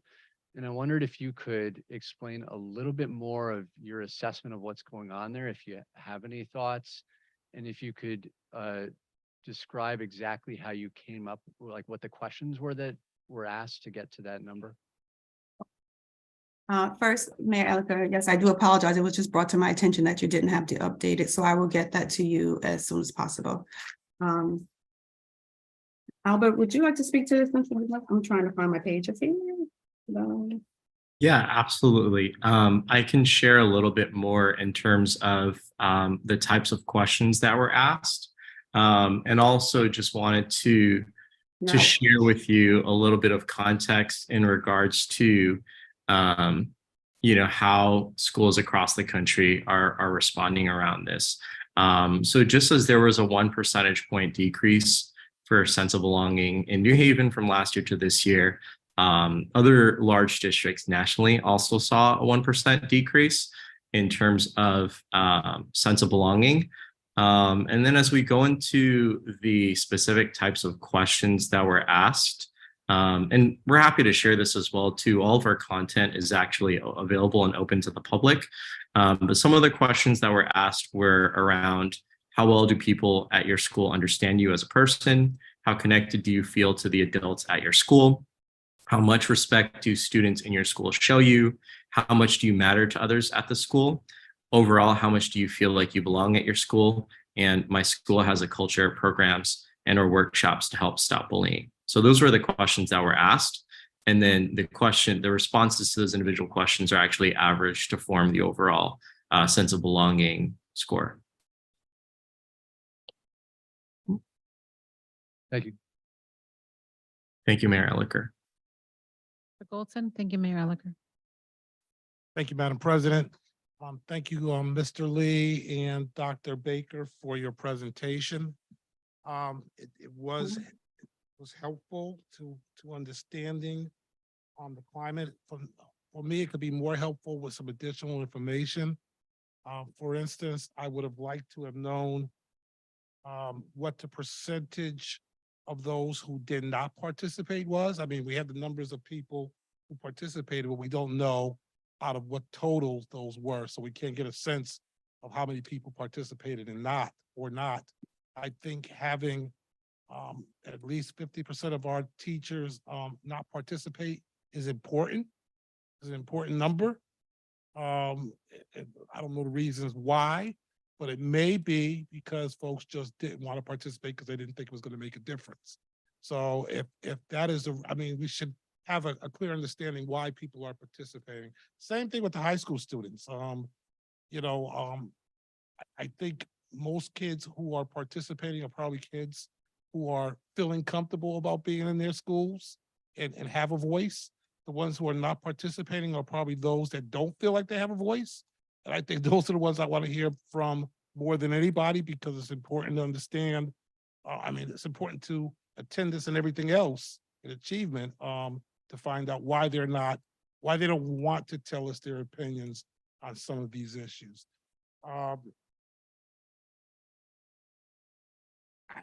The presentation, I couldn't read it. I don't know if my eyes are getting worse as I get older or if the writing was a little too small. So if we could get something with a little bigger print, that would be helpful to me. I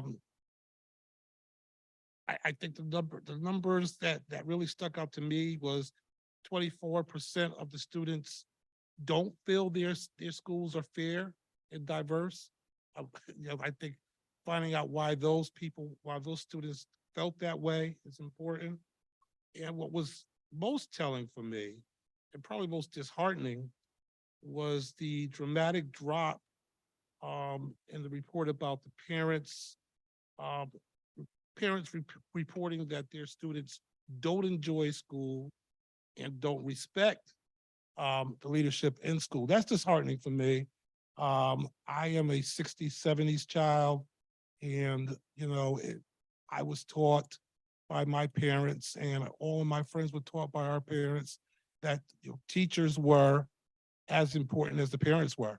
You didn't act up in school, and if you did, by the time you got home, your parents knew about it, and you were taken care of one way or the other.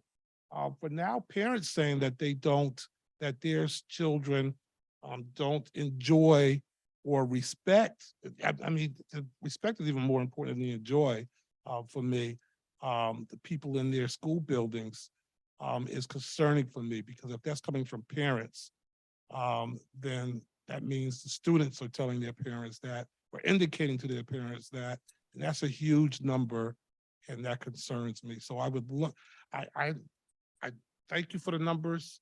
I certainly would like to hear eventually from the cabinet, from the superintendent, one, how we increase participation, or why it's difficult to increase participation from both the high school students and the teachers, and two, how do we address, we could build on the positive. The good numbers are good, and that's great. But the bad numbers are what really tells us where we have to work. And I'd like to hear more about how to fix those. Thank you. Thank you, Mr. Goldson. Thank you, Mr. Goodman. Mr. Wilcox. Yes, thank you. So some of my comments or questions have already been mentioned, so I won't mention those. I did have one or two other questions, though. did I hear correctly that the full results of this are not available now, but will be? And they'll be posted on the websites like they have in the past? Correct, correct. The results are ready. We're preparing the summary for the website, and we're just waiting for insert from Dr. Tracy and our IT, and we're ready to post those. All right, and thank you. And will those full results also include all the free response field data? Oh, I don't believe so. If not, I think it would be interesting to be able to see Oh. that. I mean, you mentioned in the presentation specifically, the teacher and staff free responses. You had some samples there. I imagine there were also other positive and I'm sure also some negative ones. And so being able to see all the free response fields would be helpful. Yeah, when that data is absolutely. available. I can speak a little bit to that. So in the past, we have not shared the free responses, and the primary reason for that is because in some of the free responses, some of the respondents actually include personally identifiable information and confidential information about specific individuals. It is at the district's discretion as to whether or not to share that information. And we can certainly advise you on the pros and cons of it. But that is the main reason why free responses have not been shared in the past. That sounds like a very reasonable response. I think one way to do it would be the way that the free responses were released when we did the survey around the superintendent search, where the free response fields or the data was edited so that if it was referring to a specific individual, that name was redacted so that you still had the gist of the response, but it didn't become a public personal attack on the person. But we still had the ability to kind of get a sense of things. Yeah, might be one way to do that. absolutely. And that is something that other districts have done when faced with these requests as well too. And finally, one other question I had is you did have a slide talking about student perceptions around school safety, specifically related to sexual orientation. And I appreciate you having that data there and that we're asking those questions. If I recall correctly, last year, we also had data about students identifying as non-binary, transgender, or genderqueer was the language that was used in the survey. Does the survey this year also break that out, or is all that lumped together around sexual orientation? Yes, so the survey this year does also break that out. So it breaks it out by a couple of different categories. So that'll be available when the full data is available then? Yeah, absolutely. So by gender, so the different gender categories, and by sexual orientation as well too. Excellent. And then my final question related to all this is, in looking at the data and your familiarity with it, do you notice any potential correlations where higher sense of where lower frequency of harassment related to people's orientation or gender? Do you see that in schools with an active GSA versus schools that are not? Because there are folks that are trying to expand the amount of GSAs and also expand the grades. And I'm wondering if we're seeing in the data any correlation that shows that has a positive outcome. I think that will probably be something that I will have to do because I don't believe that Panorama is aware of which schools have the GSAs. Okay. So that will definitely be something that I could gather and then get back to you. I think that would be a good thing because it would also Okay. bolster requests for funding to help foster the growth of that. And it also might help building leaders, parents, teachers, staff, et cetera, students see the value of it if they can see it in the data as well. Some folks like the data, some folks like the story, and being able to have something like that might help address that. So thank you very much. Thank you, Mr. Wilcox, because actually you took that out of my mind. I had it on my slide for students' perception to talk about the GSAs. And I do want to, again, shout out to some of the administrators because they have been reaching out asking how to start the GSAs. And so what I've been doing is facilitating meetings with the administrators and their teams, as well as the head of the LGBTQ task force for New Haven Public Schools. So I could definitely get you that information. Dr. Yarborough? Thank you, Mr. Wilcox. Yes, thank you very much for your work and this presentation and walkthrough. Do the data also break down per school, per neighborhood? Yes, so the data is available per school. So yeah, we do have reports by school, and you can see the differences across each of the topics per school. Great, thank you. Thank you. Thank you, Dr. Yarborough. Ms. Redhannon? So I wanted to, whenever you present data, it's like now you have the data, so what? So the so what part of this is we've already had Panorama present to the executive team.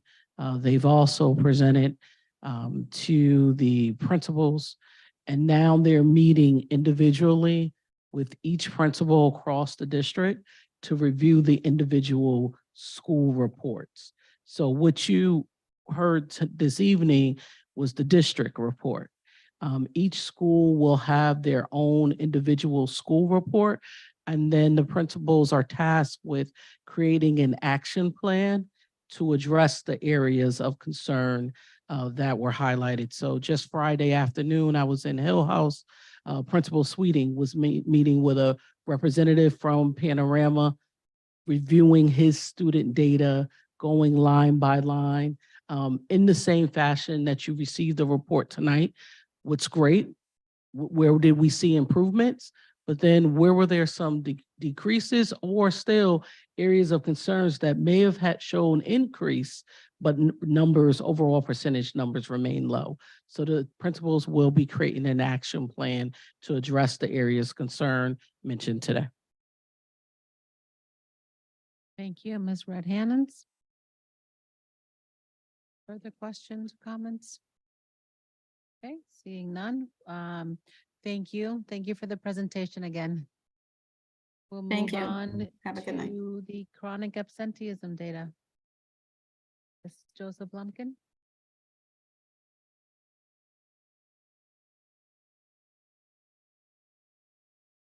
Good afternoon, Mayor, Madam Chair, members of the board. I am glad that we're invited to share a little bit of our work and what we've accomplished so far. Ms. Viviana Connors is going to start off with the first slide of page 5. You have the report in front of you. So I will not go through every piece of data that we presented today, but just wanted to start off with this to give you a picture as to where we are and where we're heading. That blue line shows where we were last year this time, and the orange line demonstrates where we are. The April data is hot off the press. We're still taking a closer look at it. It is at around that 36.9, just slightly higher, but we're just digging into it to make sure that we have a good understanding of what that is, and we will get that data to you. But thus far, we're not thrilled about where we are. We know we have a long way to go, but we are 20 points below where we were this time last year. And today, what I wanted to do is, I thought someone was behind me, is to share some of the work that we've been doing. First of all, I want to go to slide number 16.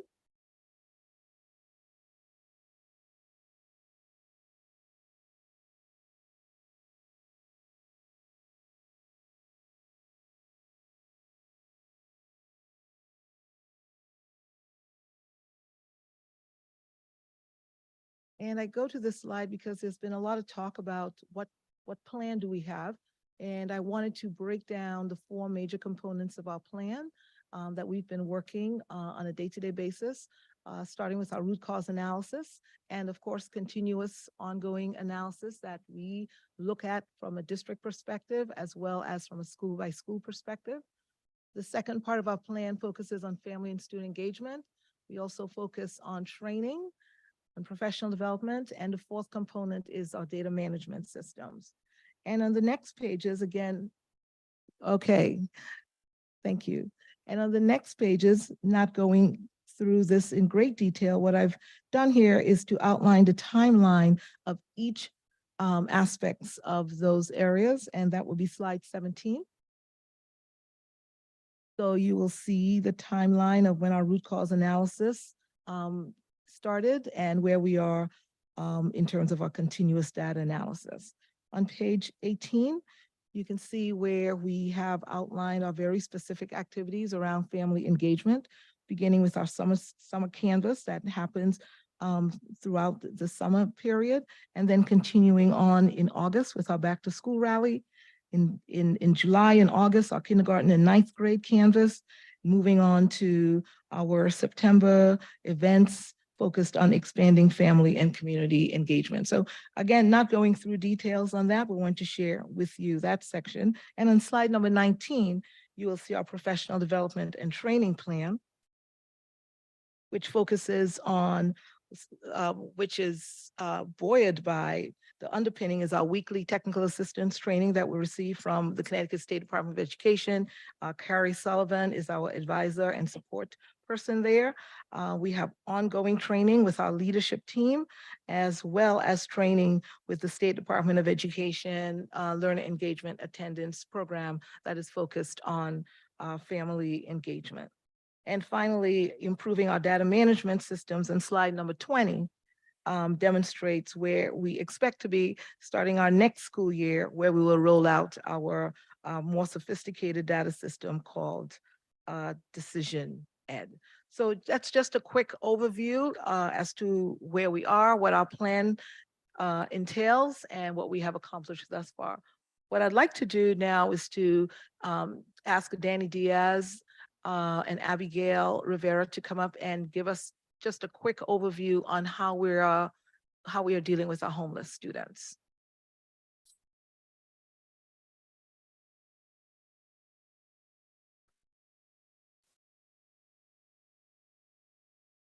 Good evening, Daniel Diaz, Coordinator of Parent Engagement.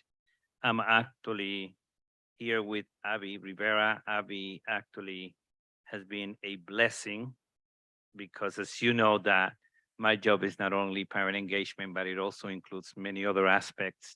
And she's been amazing in helping me working with McKinney-Vento students. Some of the information that we have and that you have in front of you, everything changes as Ms. Joseph Lumpkins stated. We have approximately now 710 students listed under McKinney-Vento. And like I said, the figures have changed in the last couple of months. Because of that, we have worked very hard through the same process and the same strategies that we are using with other students in making sure that we contact the families, that we stay on top of it. Because one of the concerns that we have with McKinney-Vento students is that they are actually, when they get registered, by the time they make it to school, some of them are truant already because of the transportation. We try to support them to make sure that they get to school right away, but because the busing sometimes take up to 3 days, we provide the parents with cards. We try to get the schools to put them on the same buses as other students in the same area. And because parents also, their mobility is from hotel to hotel, by the time the transportation is set up on one place, the students are already at another hotel.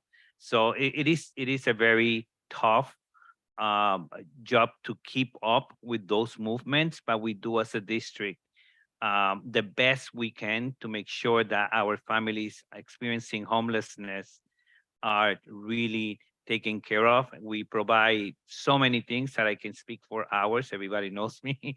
But I just want Abby just to say a few words about some of the things that she's been doing. She was trained as a care coordinator to make sure that families get the resources necessary to be successful academically and socially. But she's going to just say a few words on the work that she's been doing. Good evening, Abby Rivera.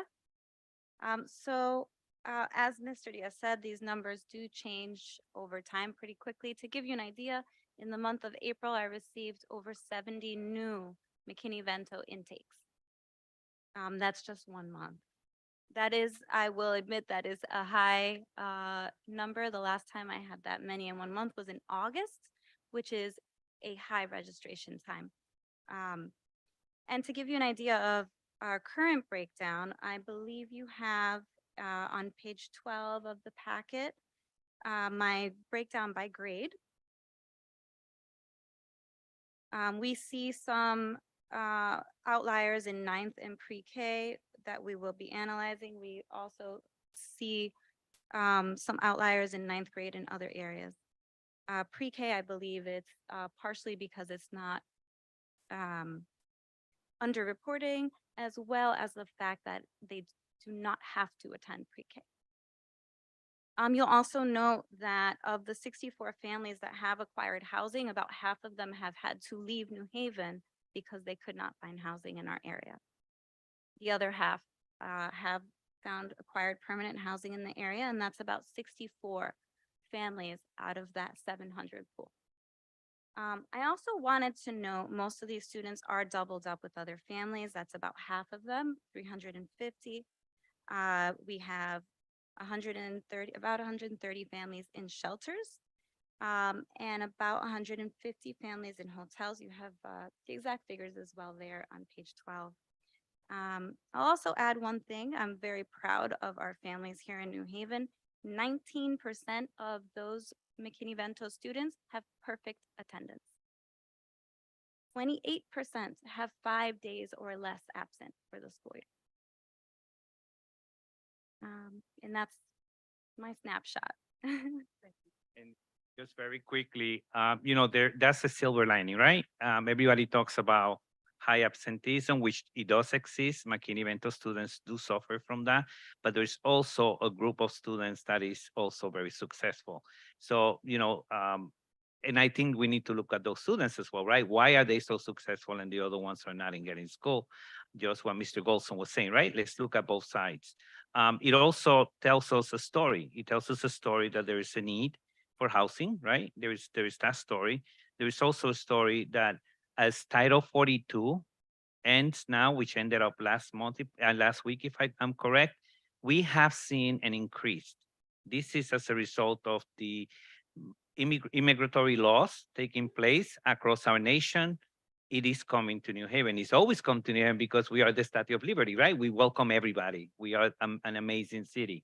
But as a result of these changes nationally, is also changing the demographics of our district, because a lot of the unaccompanied youth are coming and they're homeless because under the law, they're doubling up with other families. So just keep that in mind that as the laws changes, we are going to see more influx of students coming into our district. Thank you. Thank you, Ms. Joseph Lumpkin. Thank you to the team, because everybody here is a McKinney-Vento liaison with our department. Gemma has required that we all get trained, so any family can come to our office and can get support from them. The LGBTQ community, which we always talked about, we do have a contract with several of our community collaborators, including the Pride Center, which provides services to our homeless students who are in the LGBTQ community. Thank you. And thank you, Danny. At this time, I want to move quickly. I want to bring Christian Tabares, who is our after school and community partners coordinator, to talk about how we're using after school as a way to build that sense of belonging among our students. Good evening. Good evening, everyone. My name is Christian Tabares, the coordinator of after school and community partnerships. And talking about chronic absenteeism, it's very important that we keep our students engaged and find unique ways to keep them engaged, not only during the school day, but outside of school hours and even during vacation times. So this year, we were very intentional with actually providing our students opportunities to actually engage in opportunities outside of school during vacation camps. And even during those days that we usually have off either on Friday or Mondays, we try to provide them with programming either at the site, at school sites, or at other community agencies to keep them engaged. our students are important, but we also know that our families are also just as important. So we want to be able to provide opportunities to them. As of today, I redid our numbers on page 18. We've touched a total of 4,870 students. Last year, 1,170 students were actually touched during summer school. We're hoping to enhance that number by providing more opportunities to our students. For after school, we're currently about 1,800 students at over 20 sites. At our Saturday Academy, we're currently servicing 300 students across 3 sites: Wexler Grant, Roberto Clemente, and Fairhaven Middle School. And then for our spring break numbers, we just calculated that earlier this week, and we had a total of 1,100 students who participated in the programs. So as you can see, we have the most important thing is actually retaining them. So we want to provide engaging activities and activities that they're going to continue to participate in and engage in to keep them enrolled into school and coming into school. Because if we provide them with those incentives, we will be able to actually keep them engaged and attentive. And currently, we're working with 26 community partners who are providing these services to these students. And again, we're just hoping to actually vamp that number up. And this year's RFQ process, we had a total of 45 applicants that actually applied. So we're actively scoring and reviewing those applications so we can start going with our summer program and again, enhance our after school program and numbers for next year. And finally, last but not least, I wanted to bring up some of the folks who are having direct conversation and communication, our dropout prevention specialists, as well as our home visitors. And so Jose Centano, Andre Sutton, Angela Walda, and Winston Bethune. And we'll start with Jose. Jose is doing home visiting for us at Nathan Hale School. Good evening, ladies and gentlemen. My name is Jose El Centeno. I work at Nathan Hale School as a professor of TESOL. I was invited here by the Family Outreach Program to just give you one example of what I have been doing with some of the families I have visited. I have done 11 in-person home visits, and I'm just going to speak about one. I'm going to call the family the Q family to not mention their names. The Q family is from Colombia and they speak no English. And for them to be here and try to speak and ask questions about their children and how they can fit into the community is very hard for them. So one of the questions that they had was about their little girl who was a SPED student attending Clinton School. She has 2 siblings at our school, and when I conducted the in-person visit, I was not aware that they had 2 other siblings. Well, I found it kind of rare that the little girl attends a different school instead of attending the same school with the 2 younger siblings, and we made all the paperwork so that the little girl can attend Nathan Hale School with the 2 other siblings, which makes more sense for the parents because they can save gas and they can save time. Instead of going to 2 different schools, they just have to pick up the kids in one school. Another of their concerns was getting the kids in summer camp. So we did all the paperwork for them to be in summer camp, and they will be starting summer camp pretty soon. And last but not least, we got the children, we're getting the children involved in after school sports, which is something that the family really wants to do. And it's one of the things that Mr. Tavares mentions, that we have to get the children involved in after school activities and summer camps and things of that nature. This is just one example. And I would like to say that the city of New Haven has many, many programs that the parents and students are not aware of that can help them so that we can bring the chronic absenteeism numbers down. But we have to make the families aware. We have to try and get these services to them through in-person visits. So I know that we cannot impact all the families at once, but if we can impact one family at a time, I would say that this is a very good start. Thank you.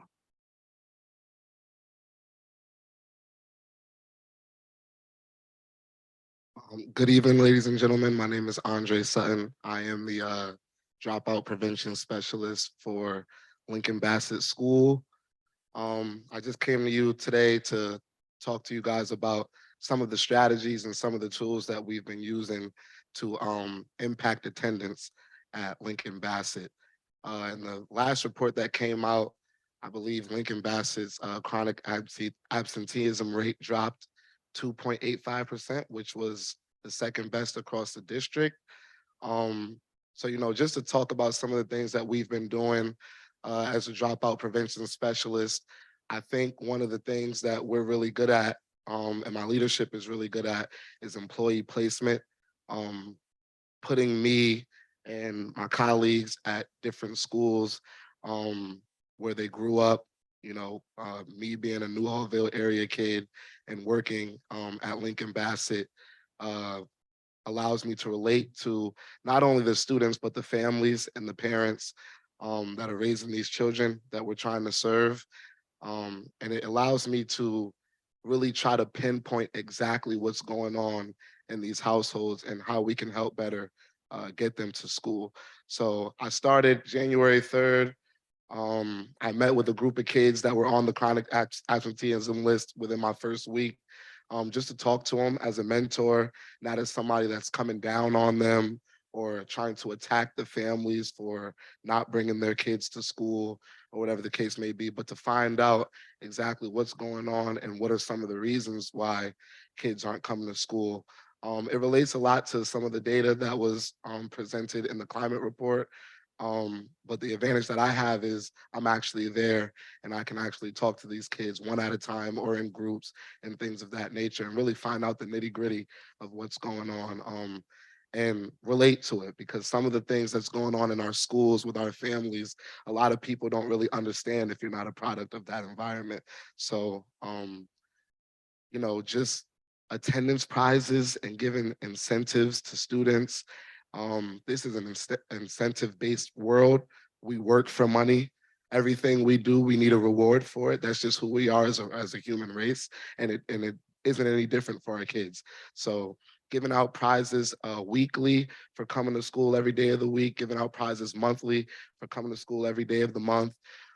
Even rewarding the kids who started off in the rear attendance wise, that you just letting them know you see them getting better and letting their parents know we see you getting better and asking them what exactly they need, what are some of the tools they need.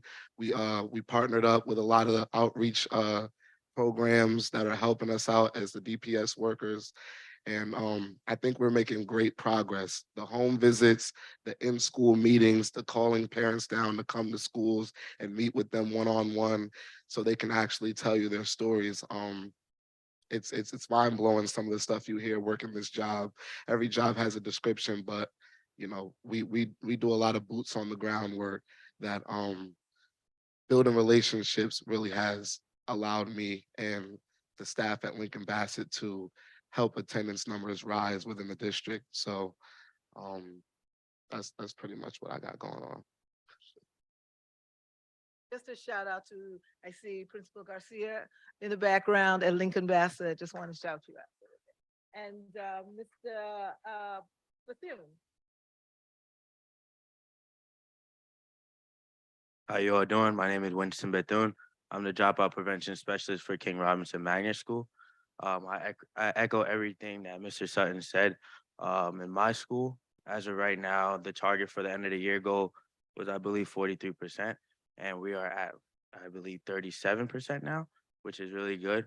I see where we made progress was building a connection with the faculty in the school, having the teachers work with the 2 to 5 students and making those calls, and us taking over the 6 to 10 and seeing how we could collaboratively work together to make contact with those students. What I've noticed that helped tremendously was having different groups. For example, we have the PPT teacher there to help out with the SPED students who are coming up on a chronic absentee list. That helps us out because the PPT teachers are already working with them. So instead of them getting more calls about attendance and stuff like that, the PPT teacher is able to just work directly with those parents and families. Another thing that worked greatly in our school was our assemblies. We had one assembly that was guided towards attendance, And then we brought in another assembly as dropout prevention for a D9 panel, where the D9 organizations came and spoke to the students about the importance of school and why they should come back. I've noticed that the students tend to like this one very much because they've seen people who look like them. So talk and advocate for school so the students were able to relate to them. That was really good as well. As far as for the teachers that's been helping us after school, our helpers, that helped us tremendously because now we have more people reaching out to these students and more organizations reaching out to offer more guidance and support to them as well. So I would say the key to our success rate is just the connection that we have all together and the connection that we're all building with the community itself. Finally, but not least, Angela Walder who's working with families at Truman. Good afternoon. My name is Angela Walder. I first want to say the Family Outreach Program was an important initiative for all involved. We accomplished so much more by engaging directly with the families. Although when we first launched the programs, families was a little resistant and questioned our sincerity and motives for reaching out to them in this manner. There was 3 valued principles and lessons I learned. The first best principle for me was communication. And I know all you probably said, oh, communication, but communication that sparks an opportunity for a conversation.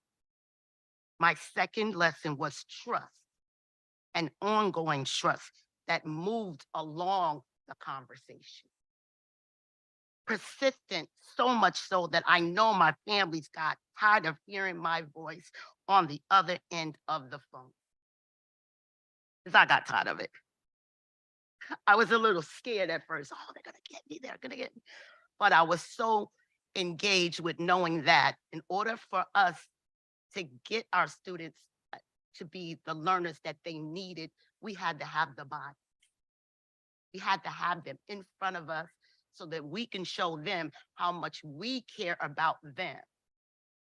My success story was shared effort that involved parents, families, students, myself, support staff in my building.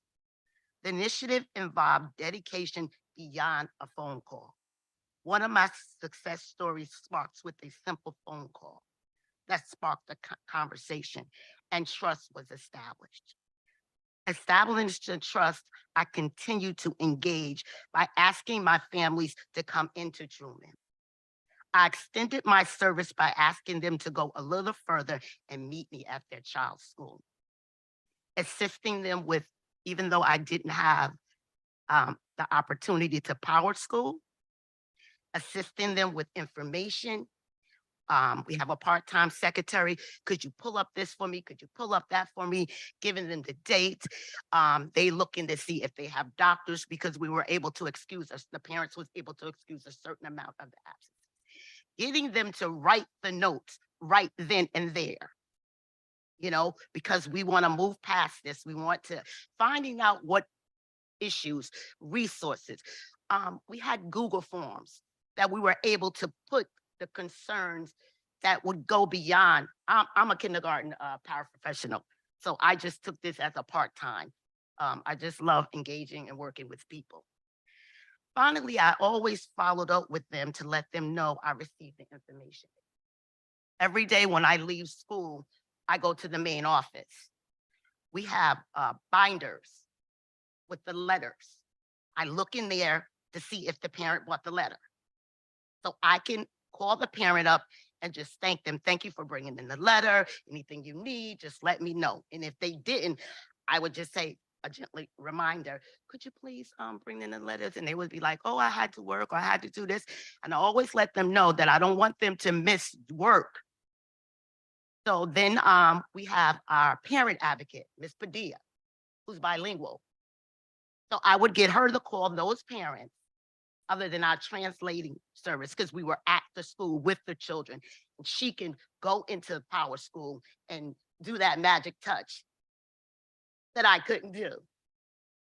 And I made myself available to the community of learners and their families. Supporting was available through our DPW worker, Laura Beth Rodriguez, Google Forms, as I said, and the Family Outreach Engagement Family. And I just want to say that it was an opportunity. School I work at is bilingual. So we have a lot of non-English speaking families. And sometimes that would kind of deter the families. Then I'll be like, no, I'll call you right back with the translator. And I would get on the phone, call the translator, and all this, I'm making notes of that. And then the translator would get on, and the families would come around because they had a sense of belonging. The translator spoke their language. They were able to, because the families thought, well, oh, I'm gonna be in trouble. Oh, this is gonna happen. Oh, that's gonna happen. And me not speaking Spanish, I wasn't able to relate that to them. But the translator was. They was able to put a smile on their face through a phone. Because I know the next day they brought those letters in. So I just want to thank all for the opportunity. I really enjoyed it and it really impacted me. Thank you.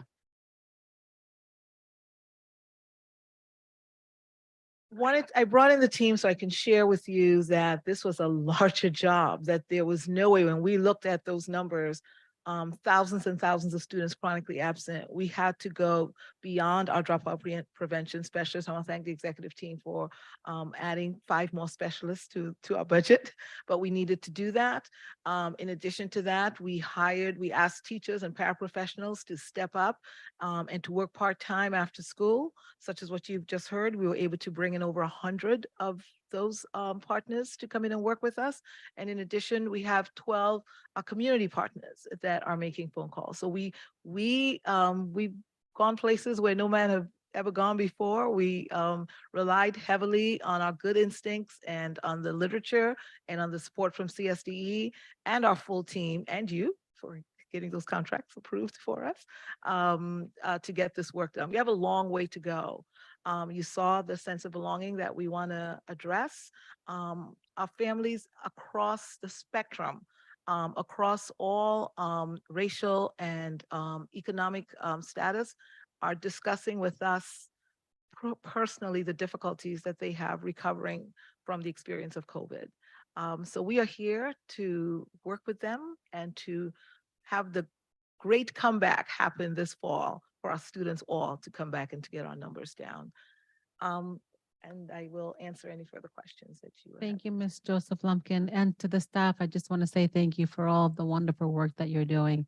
I know that it may, at times, it seems like it's pointless, like, no, you're not reaching anyone, but you are. And I thank you for that. Questions or comments? Mr. Goldson and then Mr. Wilcox. Dr. Joyner, what? Yes. Is your raised hand from before or, okay. No, it was for now. Go ahead. Okay, first of all, I think the public should realize how complex and difficult this work is. Particularly when you think about the people we're trying to help. Many of them have had horrible experiences back home, and they may not be trusting of institutions. But based on the people that presented tonight, they certainly project a level of compassion and courage and concern. And I applaud you, Ms. Jim Lumpkin, for choosing the people that you chose to do this. I was impressed by every single one of them. I guess one of the issues that we have to make sure of is that we have the software and hardware to maintain an accurate database. And that's critically important so that we can know that's happening. But in terms of the guiding principles of how you engage people, particularly people who come from a background of oppression and poverty, you guys are doing it the way it should be done. And all you have to do is do more of it. And don't let people discourage you, because it takes a lot more than we have resources for, but you're doing it anyway. So keep up the good work and know that what you're doing, there might be an engineer or a surgeon in those group of kids that are not coming to school. There might be a person that might save the world because the world certainly needs saving. So thank you so much. Keep up the good work. And may the force be with you. Thank you, Dr. Joyner. Mr. Goldson and then Mr. Wilcox. Thank you, Madam President. First of all, Madam President, I want to thank you for starting these hybrid meetings up, providing us with an opportunity to see these people in person and be able to interact with them. I didn't know Gemma was hiring high school kids now in this program. That young man looks so young. I mean, it's amazing. But they're doing great work. And, one point is that I would have liked to have seen particularly the information on page 5. I would have liked you usually put the state numbers in there to kind of give us a comparison of how we're doing compared to the state. I'm assuming there's a larger report that has a bunch of information in it. Page 6. Page 5, which has our rates from last year, our rates from this year, so far. And normally you have a page in here somewhere that shows us how we compare to state numbers. You can certainly send that to you. And that would have been helpful. But despite that, this is an impressive drop. 20 points is impressive, and you and your staff certainly deserve to celebrate this and pat yourselves on the back. So we certainly will pat you on the back, but you only have a day to do that. You have to get back to work. These numbers are still as impressive as the drop is. With these numbers still, 30, 40%, 37% of our kids not being chronically absent means that they're not learning, right? If they're not in school, they can't learn. So we have to continue to press and provide you with the resources to figure out how to get these numbers even lower. But I celebrate you and commend you for the work that you've done so far this year. But you can only rest on those laurels for a short amount of time. Thank you. Mr. Wilcox, thank you, Mr. Goldson. Yeah, I just want to say also, piggyback on the thank you to you, Ms. Joseph Lumpkin, and to your team. And I always appreciate hearing different folks in the room, hearing their stories, hearing their experiences. They really bring a lot of, it just brings a lot to the conversation beyond just data and numbers. Again, some of us like the data, some of us like the stories. And so I think that's great. So thank you all very much for your presentations. I'll just briefly comment. It just is striking to me the number of homeless students or students experiencing homelessness that we have in the district, and that number is just continuing to rise. We've heard tonight it's rising even between the time things get put on paper and then the time that it's presented in the meeting, and it's going to rise, before the end of the year. So that's just striking that in this wonderful nation of ours that we still have basic human fundamental needs not being met. But specifically tonight, I would like to just, in addition to Mr. Goldson's comments about the data in the context of the state number, I also think it's great to show how we are in terms of Bridgeport, Hartford, other districts that are similar to us in some way, because I think it puts us in the context that this is a challenging problem, and it's going to be more challenging here than it is probably in Greenwich or some other parts of the state. And I think it highlights it, not just to say, see where, I just think it also highlights the general issue, because I think that this is really showing. I mean, if people might not remember, because this has happened in many different pieces, significant investment in the district using grant funds to pay teachers, paras, other staff to work after school or the weekends to do this, partnering with 26 agencies. This is probably hundreds of thousands of dollars expended just in 6 months. But it also shows that this is what it takes. And so if folks at the state level want to say, New Haven, your numbers are bad, you got to get them up. We're starting to show here, this is what it's going to take. And I think this also reflects to our staffing guidelines where I believe we are listing in some of these areas, specifically in Ms. Joseph Lumpkin's department, dropout prevention specialists and other interventionists that work around attendance, belonging, getting kids to stay in school and come back to school. So I think that this is just showing what it takes. And so that's why I think it's extremely key as we move into this next year, because you said this is going to continue, if I heard correctly, Yes, but the grant funds are going to run out. we've got to figure it out. Need to be able to also show that when this intervention happens at this level, that these are the parts that work. And I think we also have to be honest in terms of there's going to be parts that don't work. And so maybe that also has to be in there. So, you know, I'm particularly interested with the community partners. I thought that was an innovative way to do this, but it also, there might be some community partners that are better at this, or types of organizations that their relationships with people are going to be worth investing the funds that are going to be decreasing. So I think that analysis is going to be important as we move forward into the next year. And so I have every confidence that will be happening. The final thing I'll just mention is I would, if you haven't already, share this report with the chair of the Alders Education Committee, because I know this was something that they've looked at. And I think that would be a good courtesy to send to the chair to distribute to that committee so that they can also see this. And they might have questions as well, but I would do that. But again, thanks everybody who's been working hard at this. And I'm glad we've had some extra funds to be able to pay for that. And I'm hoping we can continue it in the future. Thank you. Thank you. And thank you to the team, those of you who weren't up here, but you're sitting back there. Jeannie, Lori, Jose, Mr. Camacho. Can I say, if I may, just one last thing? I really appreciated like the comments that I heard, especially the one about, you know, incentives or rewards for progress. That idea that, you know, because it can be very discouraging. You know, it's just like, you know, I was a poor student, as you might imagine.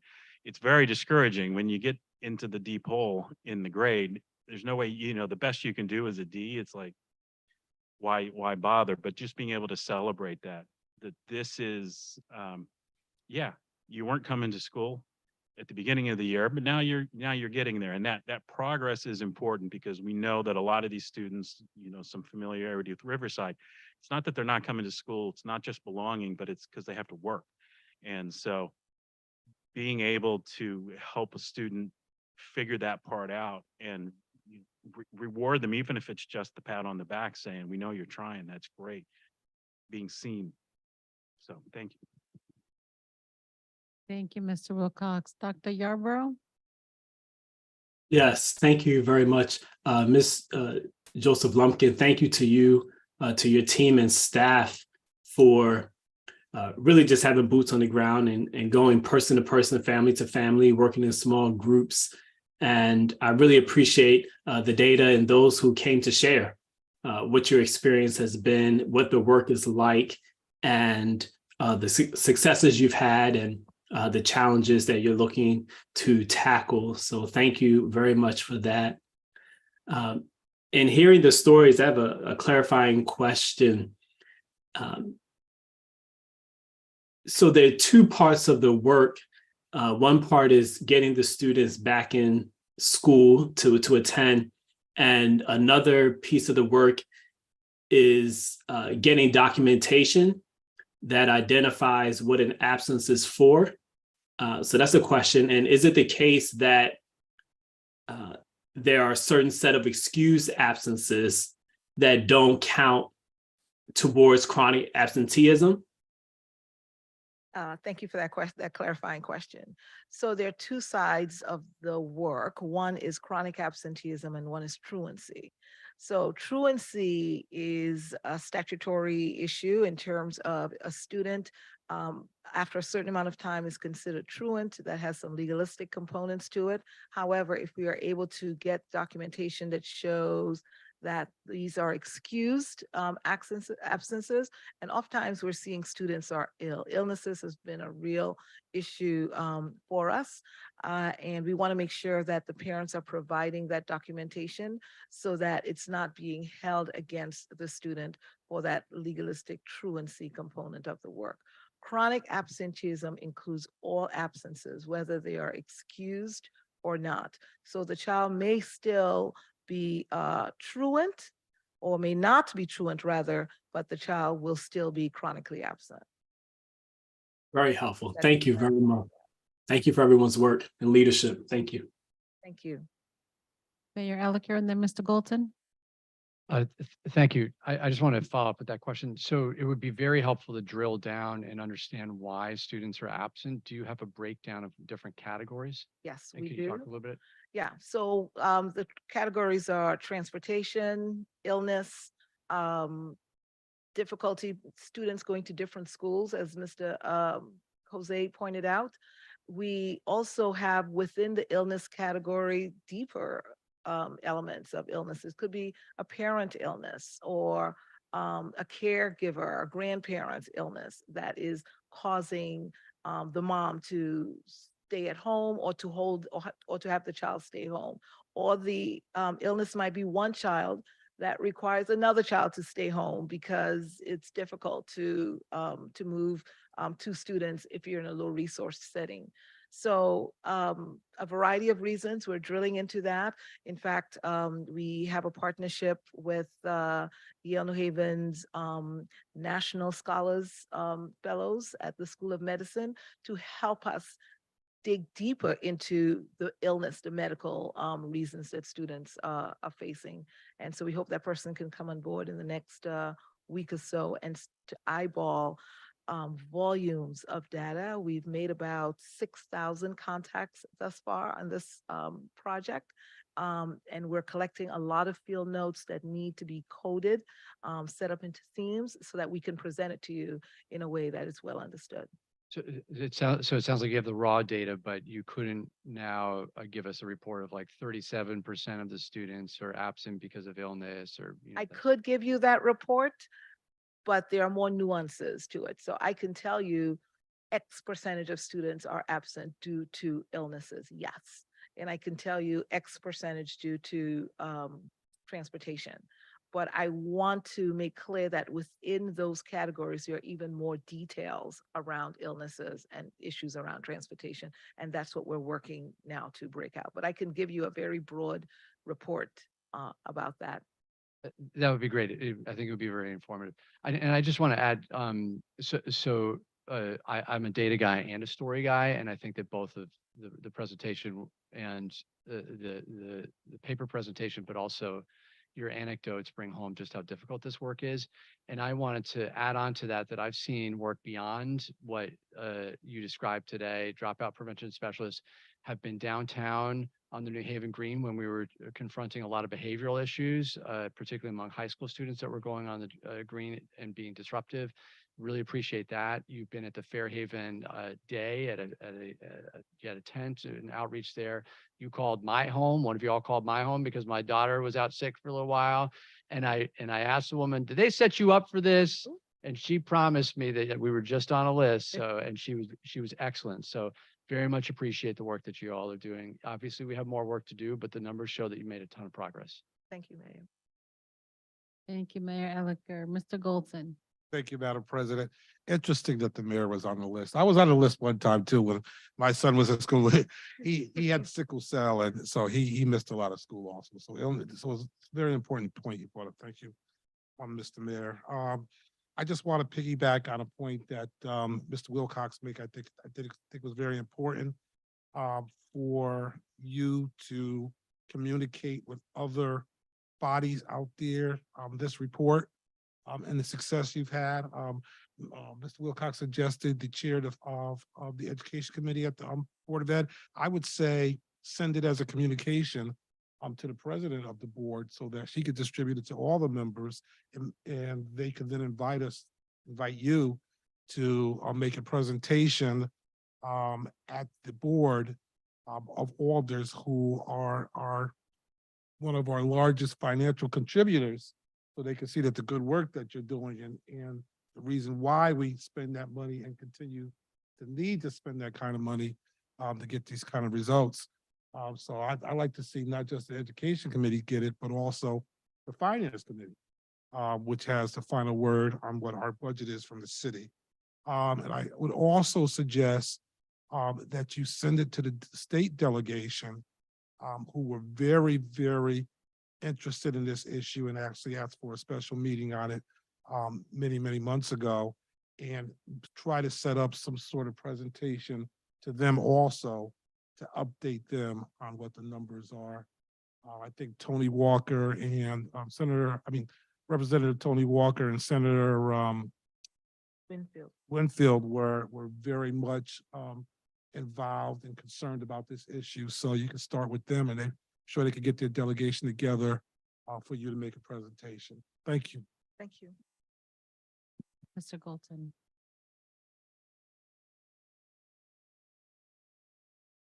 Thank you. Climate resolution update, Mr. Lamb?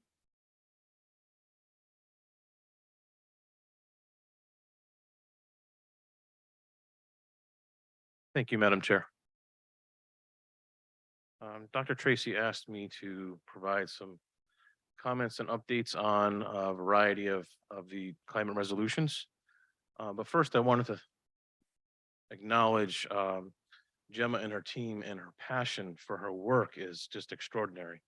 So I wanted to say thank you for all of the hard work that you and your team have put in. It's astounding. Thank you. And then I also want to thank the students who presented this evening. What you present, you have been a guiding light for me. You have kept me on task. You have kept my team on task. And for that, I want to thank you. We are encouraged by your comments, and we will continue to engage with you to move this entire thing forward. It's part of our mission, and it's part of the culture of the team. And for that, I thank you. So today I wanted to speak on a number of resolutions that have come across my team. First, I'll speak to Resolution 1, which is be it further resolved that the Board of Education will attempt to mobilize appropriate financial and regulatory assistance from the state, city, state, and federal authorities, and will aim to reduce the greenhouse emissions by 100% before December 31st, 2030, reflecting the United Nations Now or Never Urgency Act. So as part of the capital allotment for the Board of Education, I was able to work with Michael Gormany and his team to get a $2 million allotment for specifically for energy management type tasks.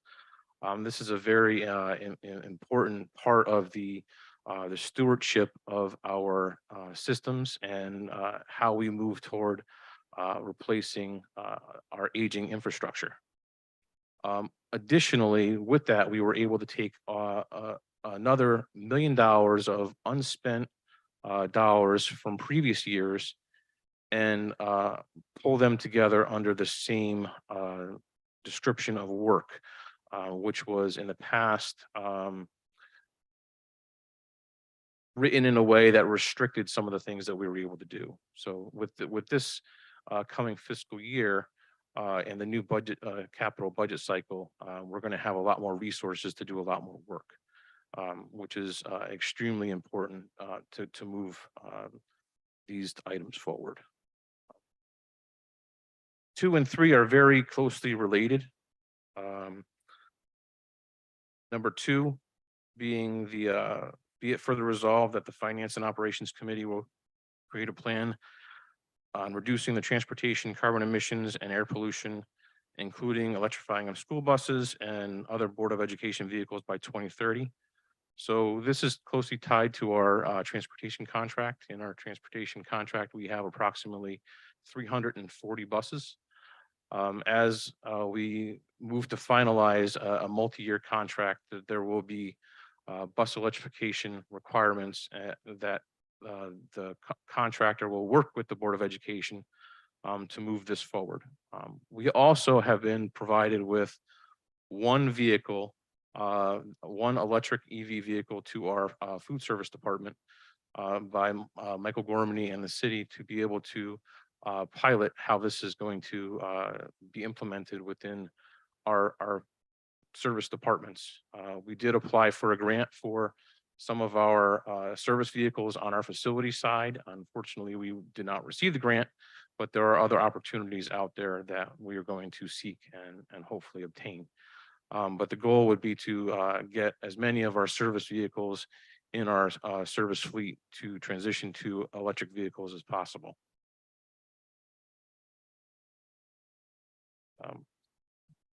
The facilities department monitors and tracks the use of utilities throughout the district through an EPA National Energy Star Portfolio Management Program. This program has been updated through the use of some UConn students who are doing some work for the Energy Star program and helping us to be able to update all of our Energy Star data to make sure that it's all accurate and up to date. In the past, there was only a handful of schools that was part of this. We're working to include all of the schools. At least this way, we'll have a benchmark to move forward from that will enable us to be able to better plan for future system replacement. The system ranks schools from 1 to 100 so that we can seek to determine the best opportunity for the greatest energy savings. As part of the capital allotment, we'll be able to do an energy audit. This audit will be able to help us to be able to determine what low-hanging fruit and what systems are best able to be updated, replaced, or new systems put in that will enable us to be able to better either manage our energy, use our energy, or able to put energy to better use through better systems. The facilities team is also working very closely with United Illuminating to take advantage of some of their programs that they have in place for virtual commissioning of our facilities, where they do deep dives into our data, our facility usage to look at how they can virtually identify opportunities for systems improvements as well.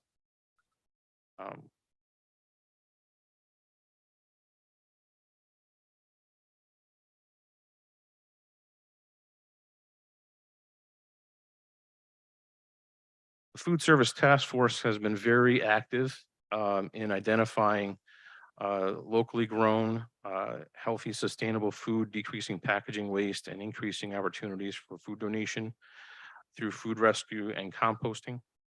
Currently, there's the food service program uses compostable paper products such as lunch trays in all their cafeterias.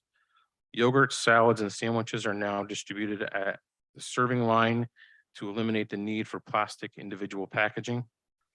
The purchasing of locally grown and locally produced products such as bread and dairy products is a part of how we all identify new products that are, again, locally produced. The City Nutrition Services will conduct more frequent and targeted fruit and vegetable surveys in schools to determine which items students will be more likely to eat, therefore reducing waste. Central Kitchen will partner with Child Nutrition Services and Student Food Committees at the school level to discuss menu options and alternatives in order to serve students the food that they will most likely eat, again, reducing waste. And large amounts of unused food will be collected by nonprofit at the end of each week. Heaven's Harvest is a local nonprofit that provides the service to collect uneaten food. And then there's a variety of different programs that will be put in place to redistribute uneaten food to over 180 different recipients throughout sites such as daycare centers, senior housing sites, lower income housing communities, and faith communities as well. Food donations will be tracked and weighed, allow us to monitor the amount of food that was diverted from the waste stream in order to reduce further the impact on the environment. We'll establish a district-wide program for composting food scraps. We've been partnering with CET, which is a program that we're going to pilot at a selected group of schools to be able to implement. These programs will require providing educational resources to staff and students to build, as well as some financial investment in the purchase of proper composting receptacles and tools. And then for schools where on-site composting is not possible, we're going to provide service for scraps to be brought outside of the composting, outside of composting facilities such as common ground schools. With the new transportation director and new food service director being hired, this is an opportunity for us to be able to look at how we're operating in each of those departments with a new set of eyes that can provide us with better opportunities to be able to identify how we can operate with a lens of climate improvement.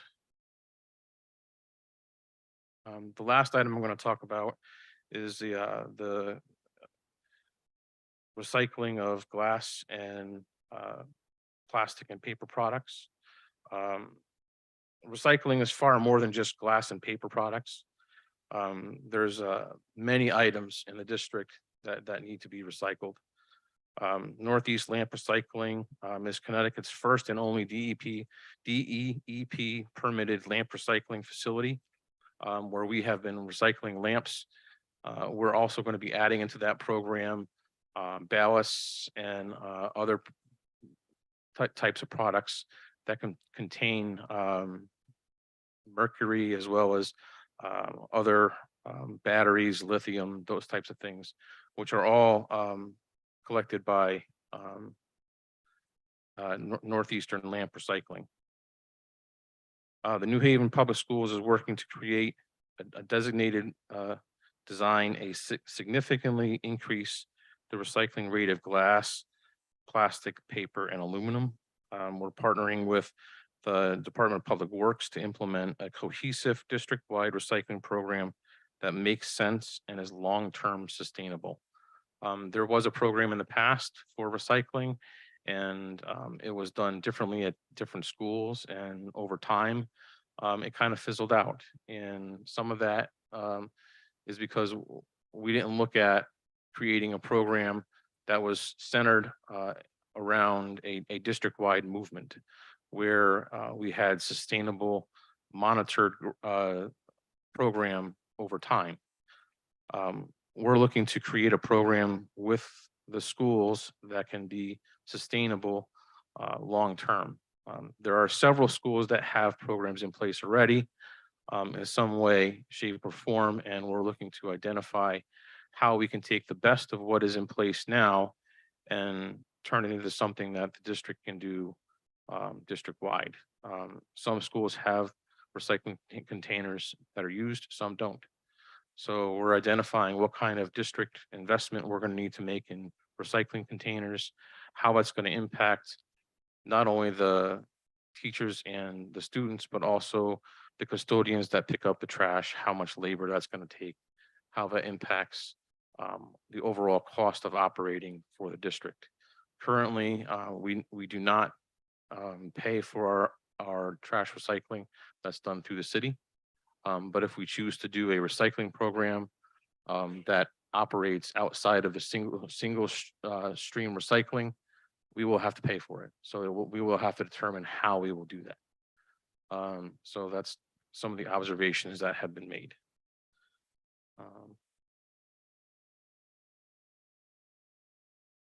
That's all I have.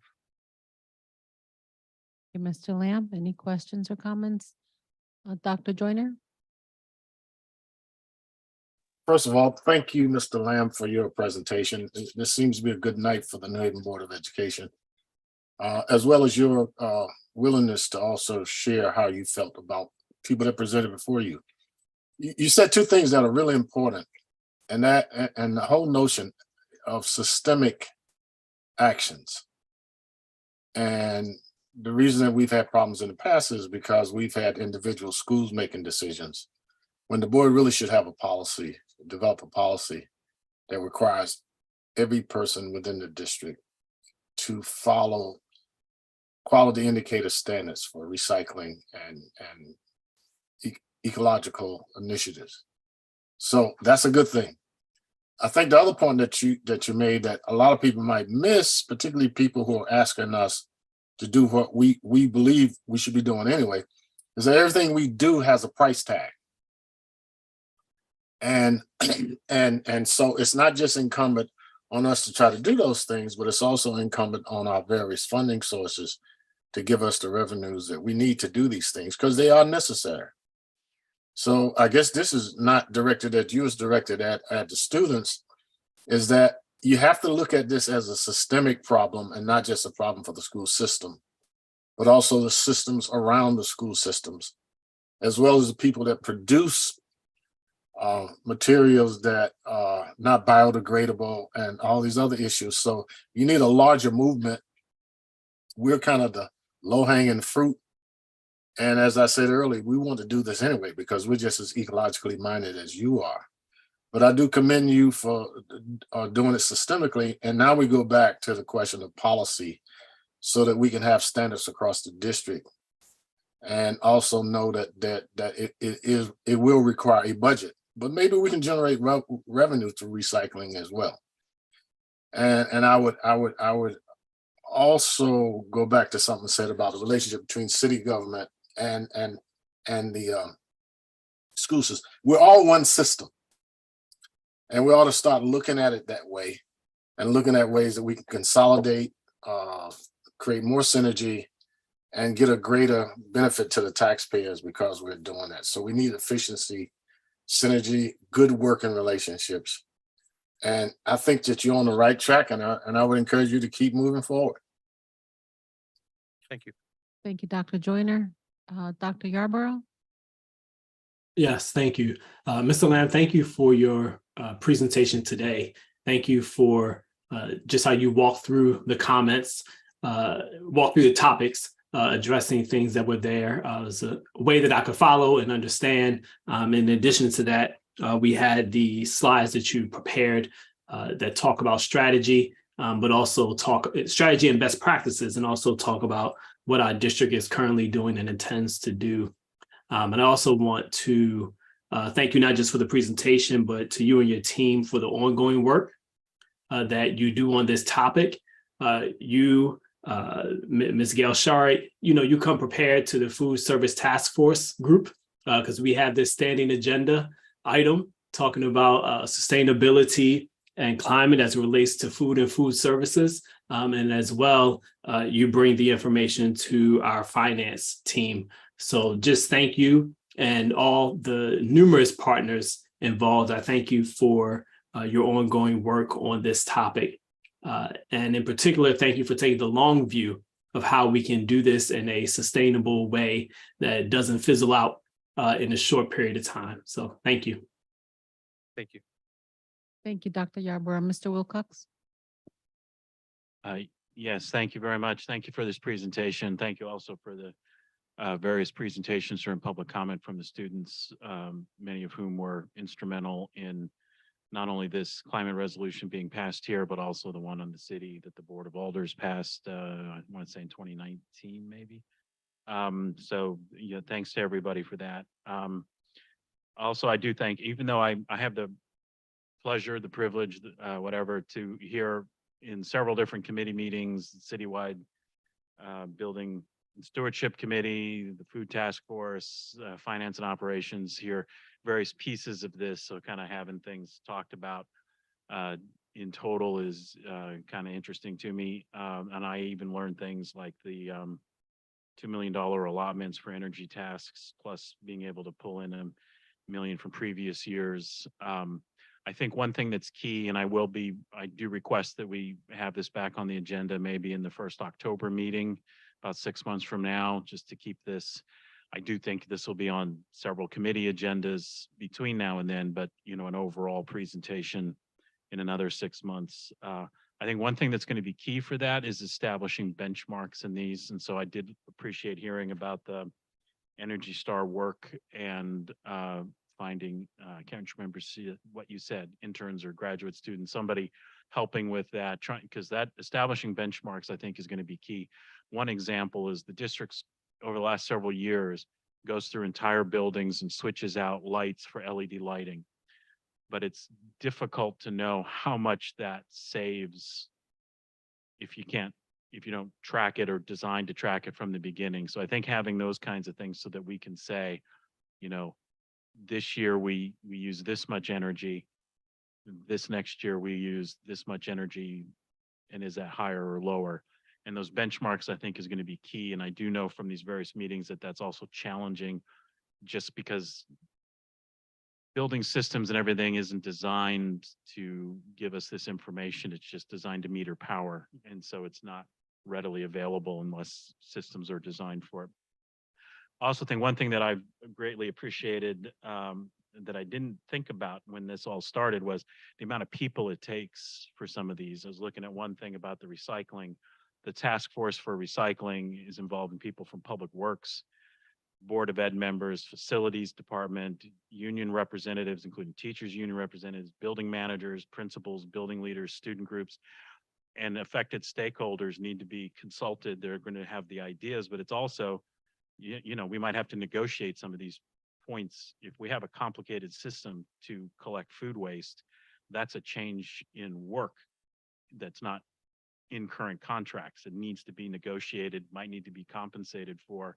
Whereas if everything goes in one bin and it goes out the door, that's relatively easy. If it has to go into 6 bins, somebody has to deal with those 6 bins. And so I think that's, just something that I've learned through this process, the complications. So I'm glad people are pulling in to that. And I think that hits the things that I wanted to mention. So I just wanted to say, thanks again. The final thing I'll say is I don't know how this can be done, but one of the things is related to the teaching and learning committee is there's so much work that happens in the facilities departments that generates real world case studies that could be utilized in the classroom.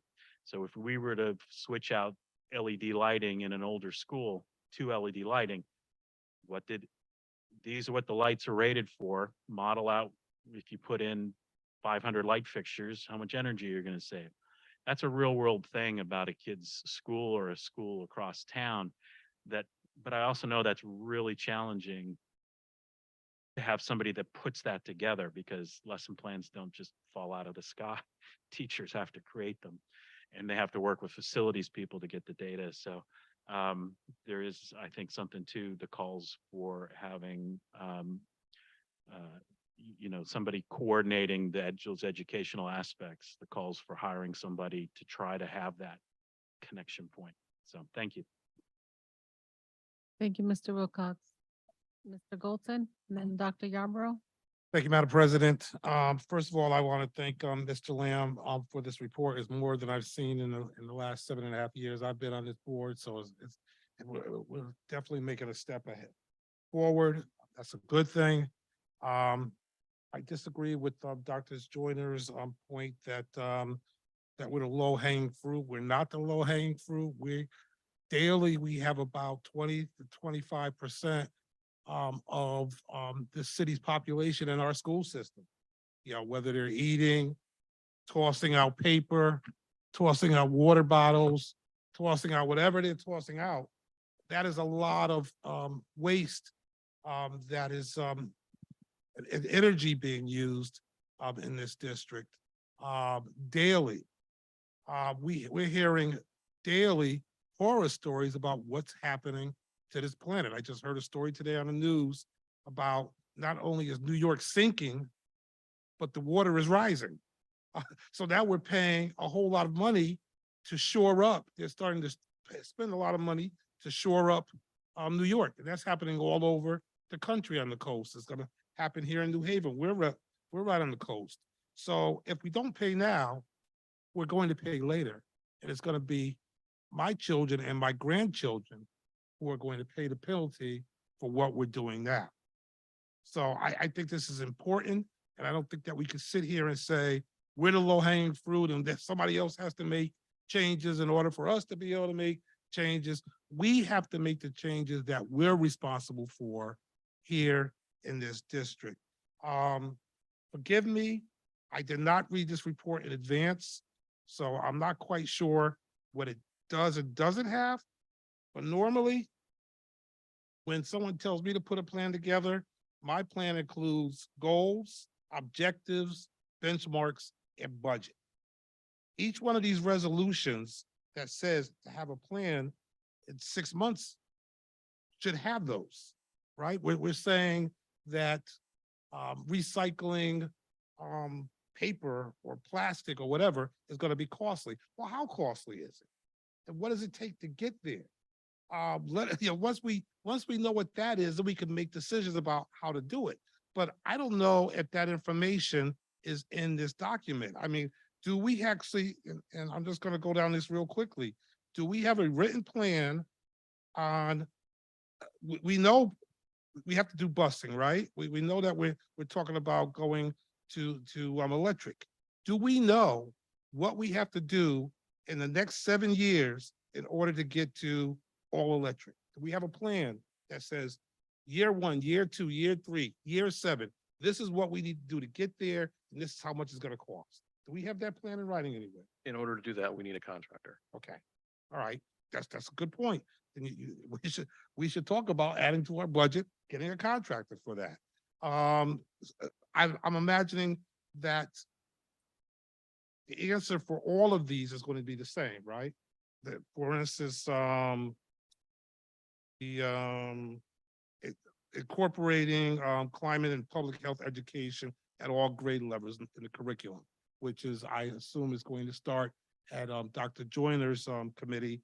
Are we going to need a contractor for that? No.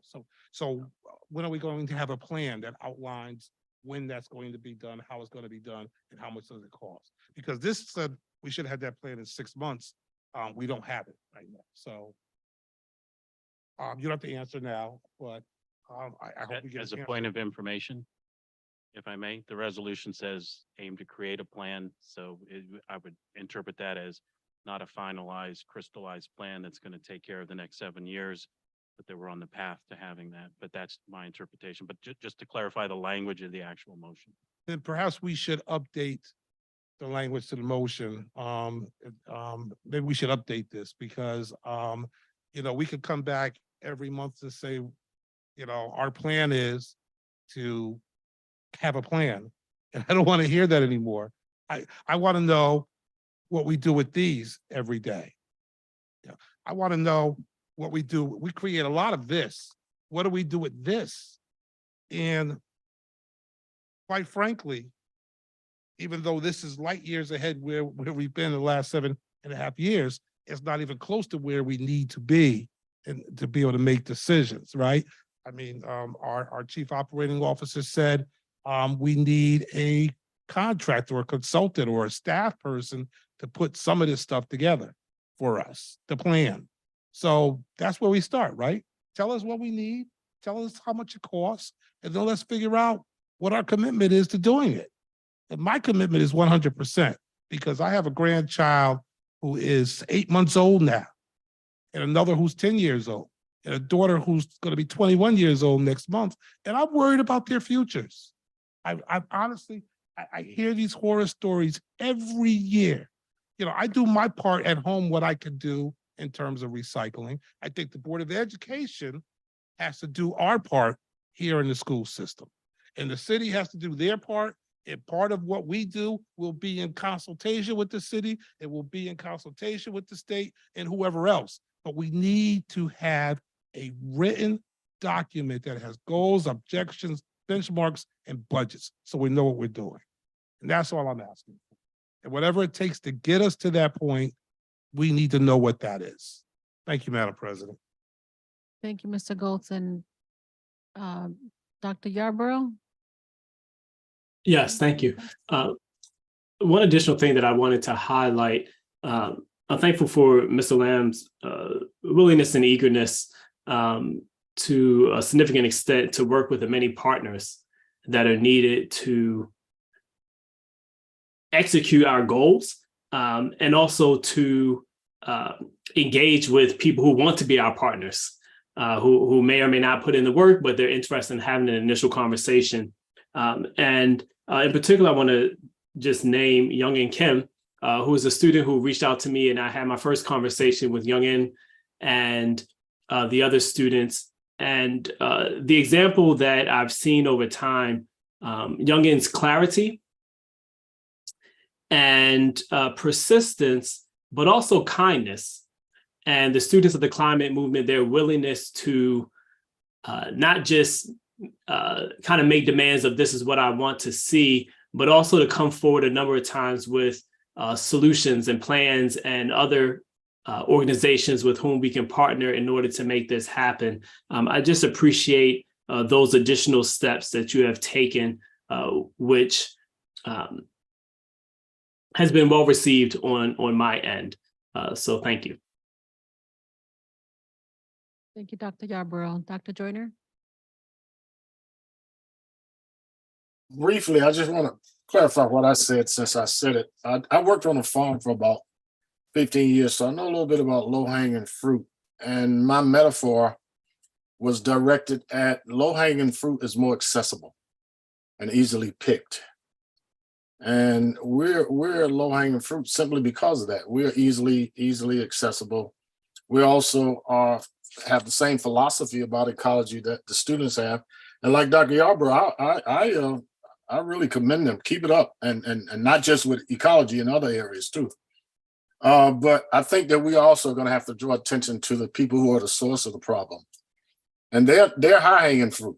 And they're the corporations, you don't even know the names of some of them. And they're the people that have the money. They're the lobbyists. And if you look at the civil rights movement, it was an all fronts movement. It is about 300 years old, and it has borne fruit. But the high-hanging fruit were the people that made the laws, and eventually you had to get to them. So the people that are making the products that are not, in many instances, biodegradable, that are harmful, the corporations, this movement is gonna have to address that as well. And we are on the same side of that movement. And so low-hanging fruit is simply more accessible and more easily picked. And the fruit at the top of the tree is harder.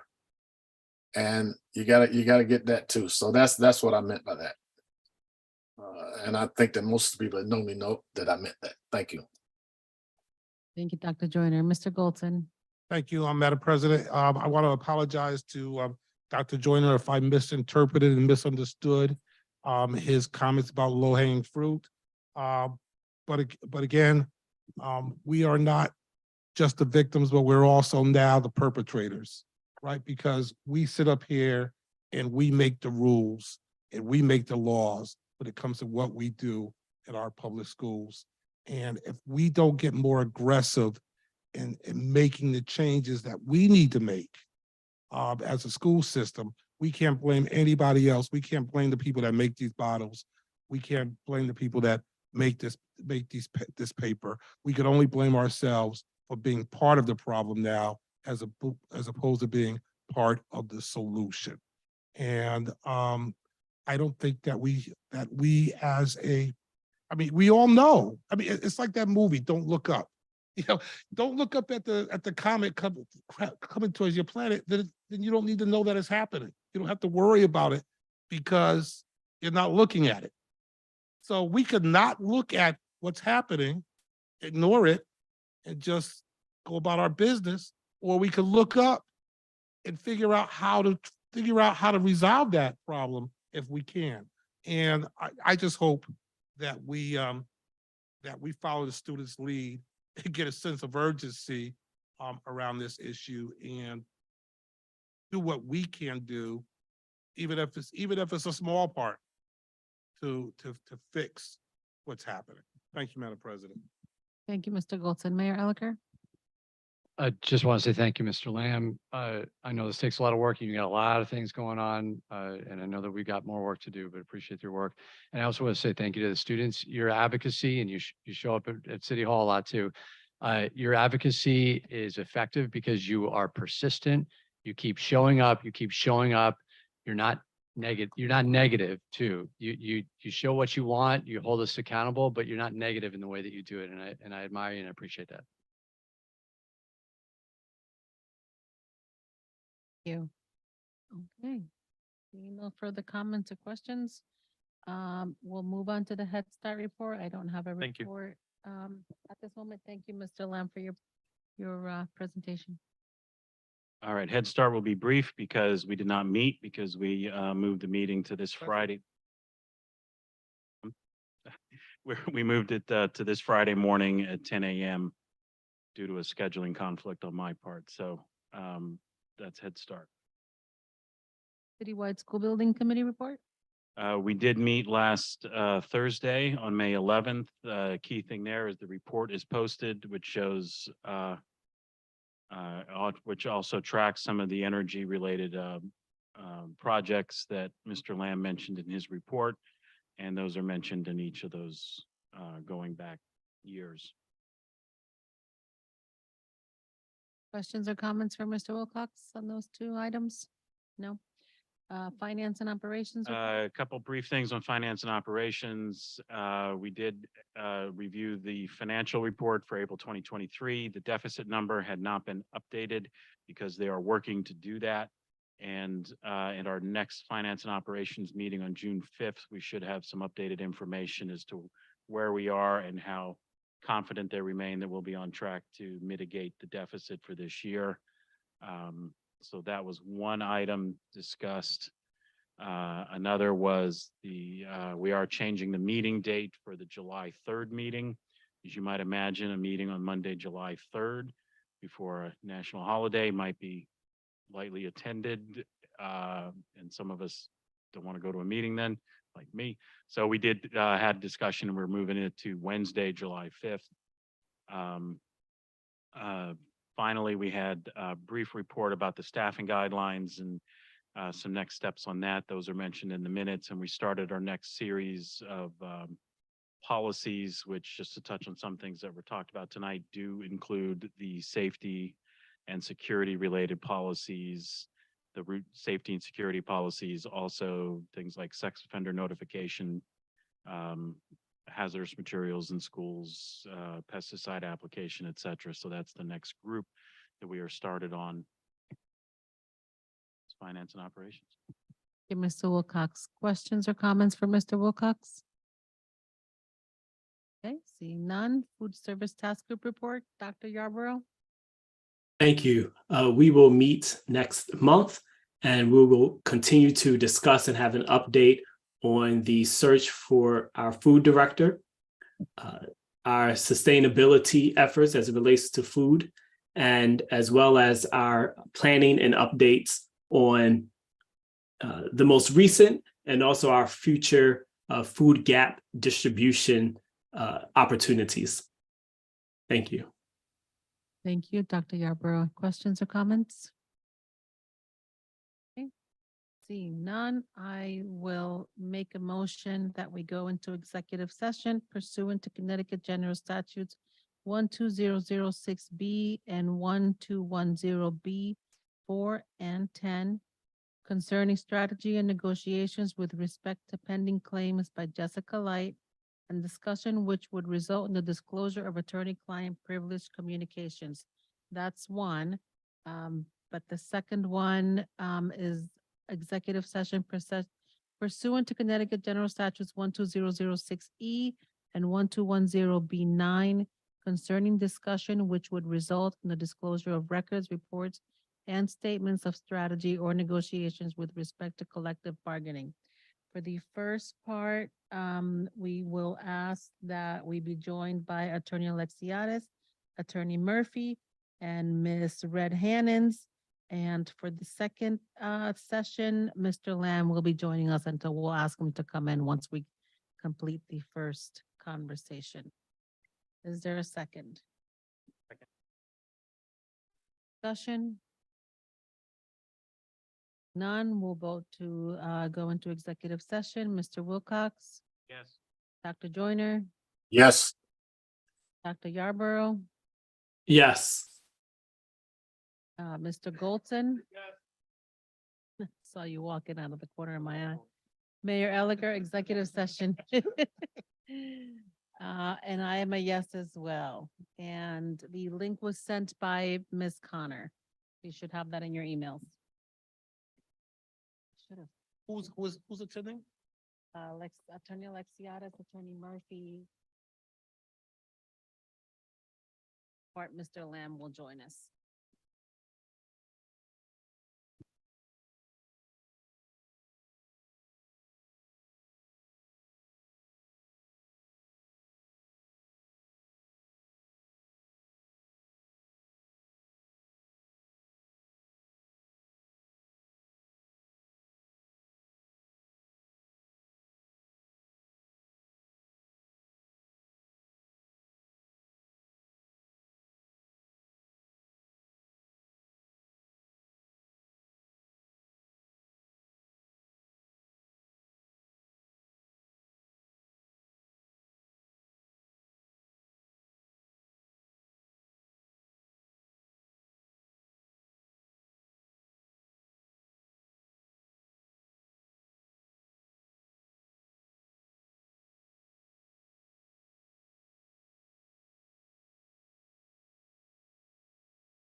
Okay, we are out of executive session and back in regular session. There were no votes in executive session.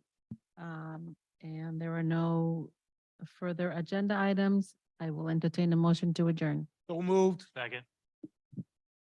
It's properly seconded. Mr. Wilcox, Yes. Mr. Goldson. Yes. Dr. Joyner. Dr. Joyner, Dr. Joyner.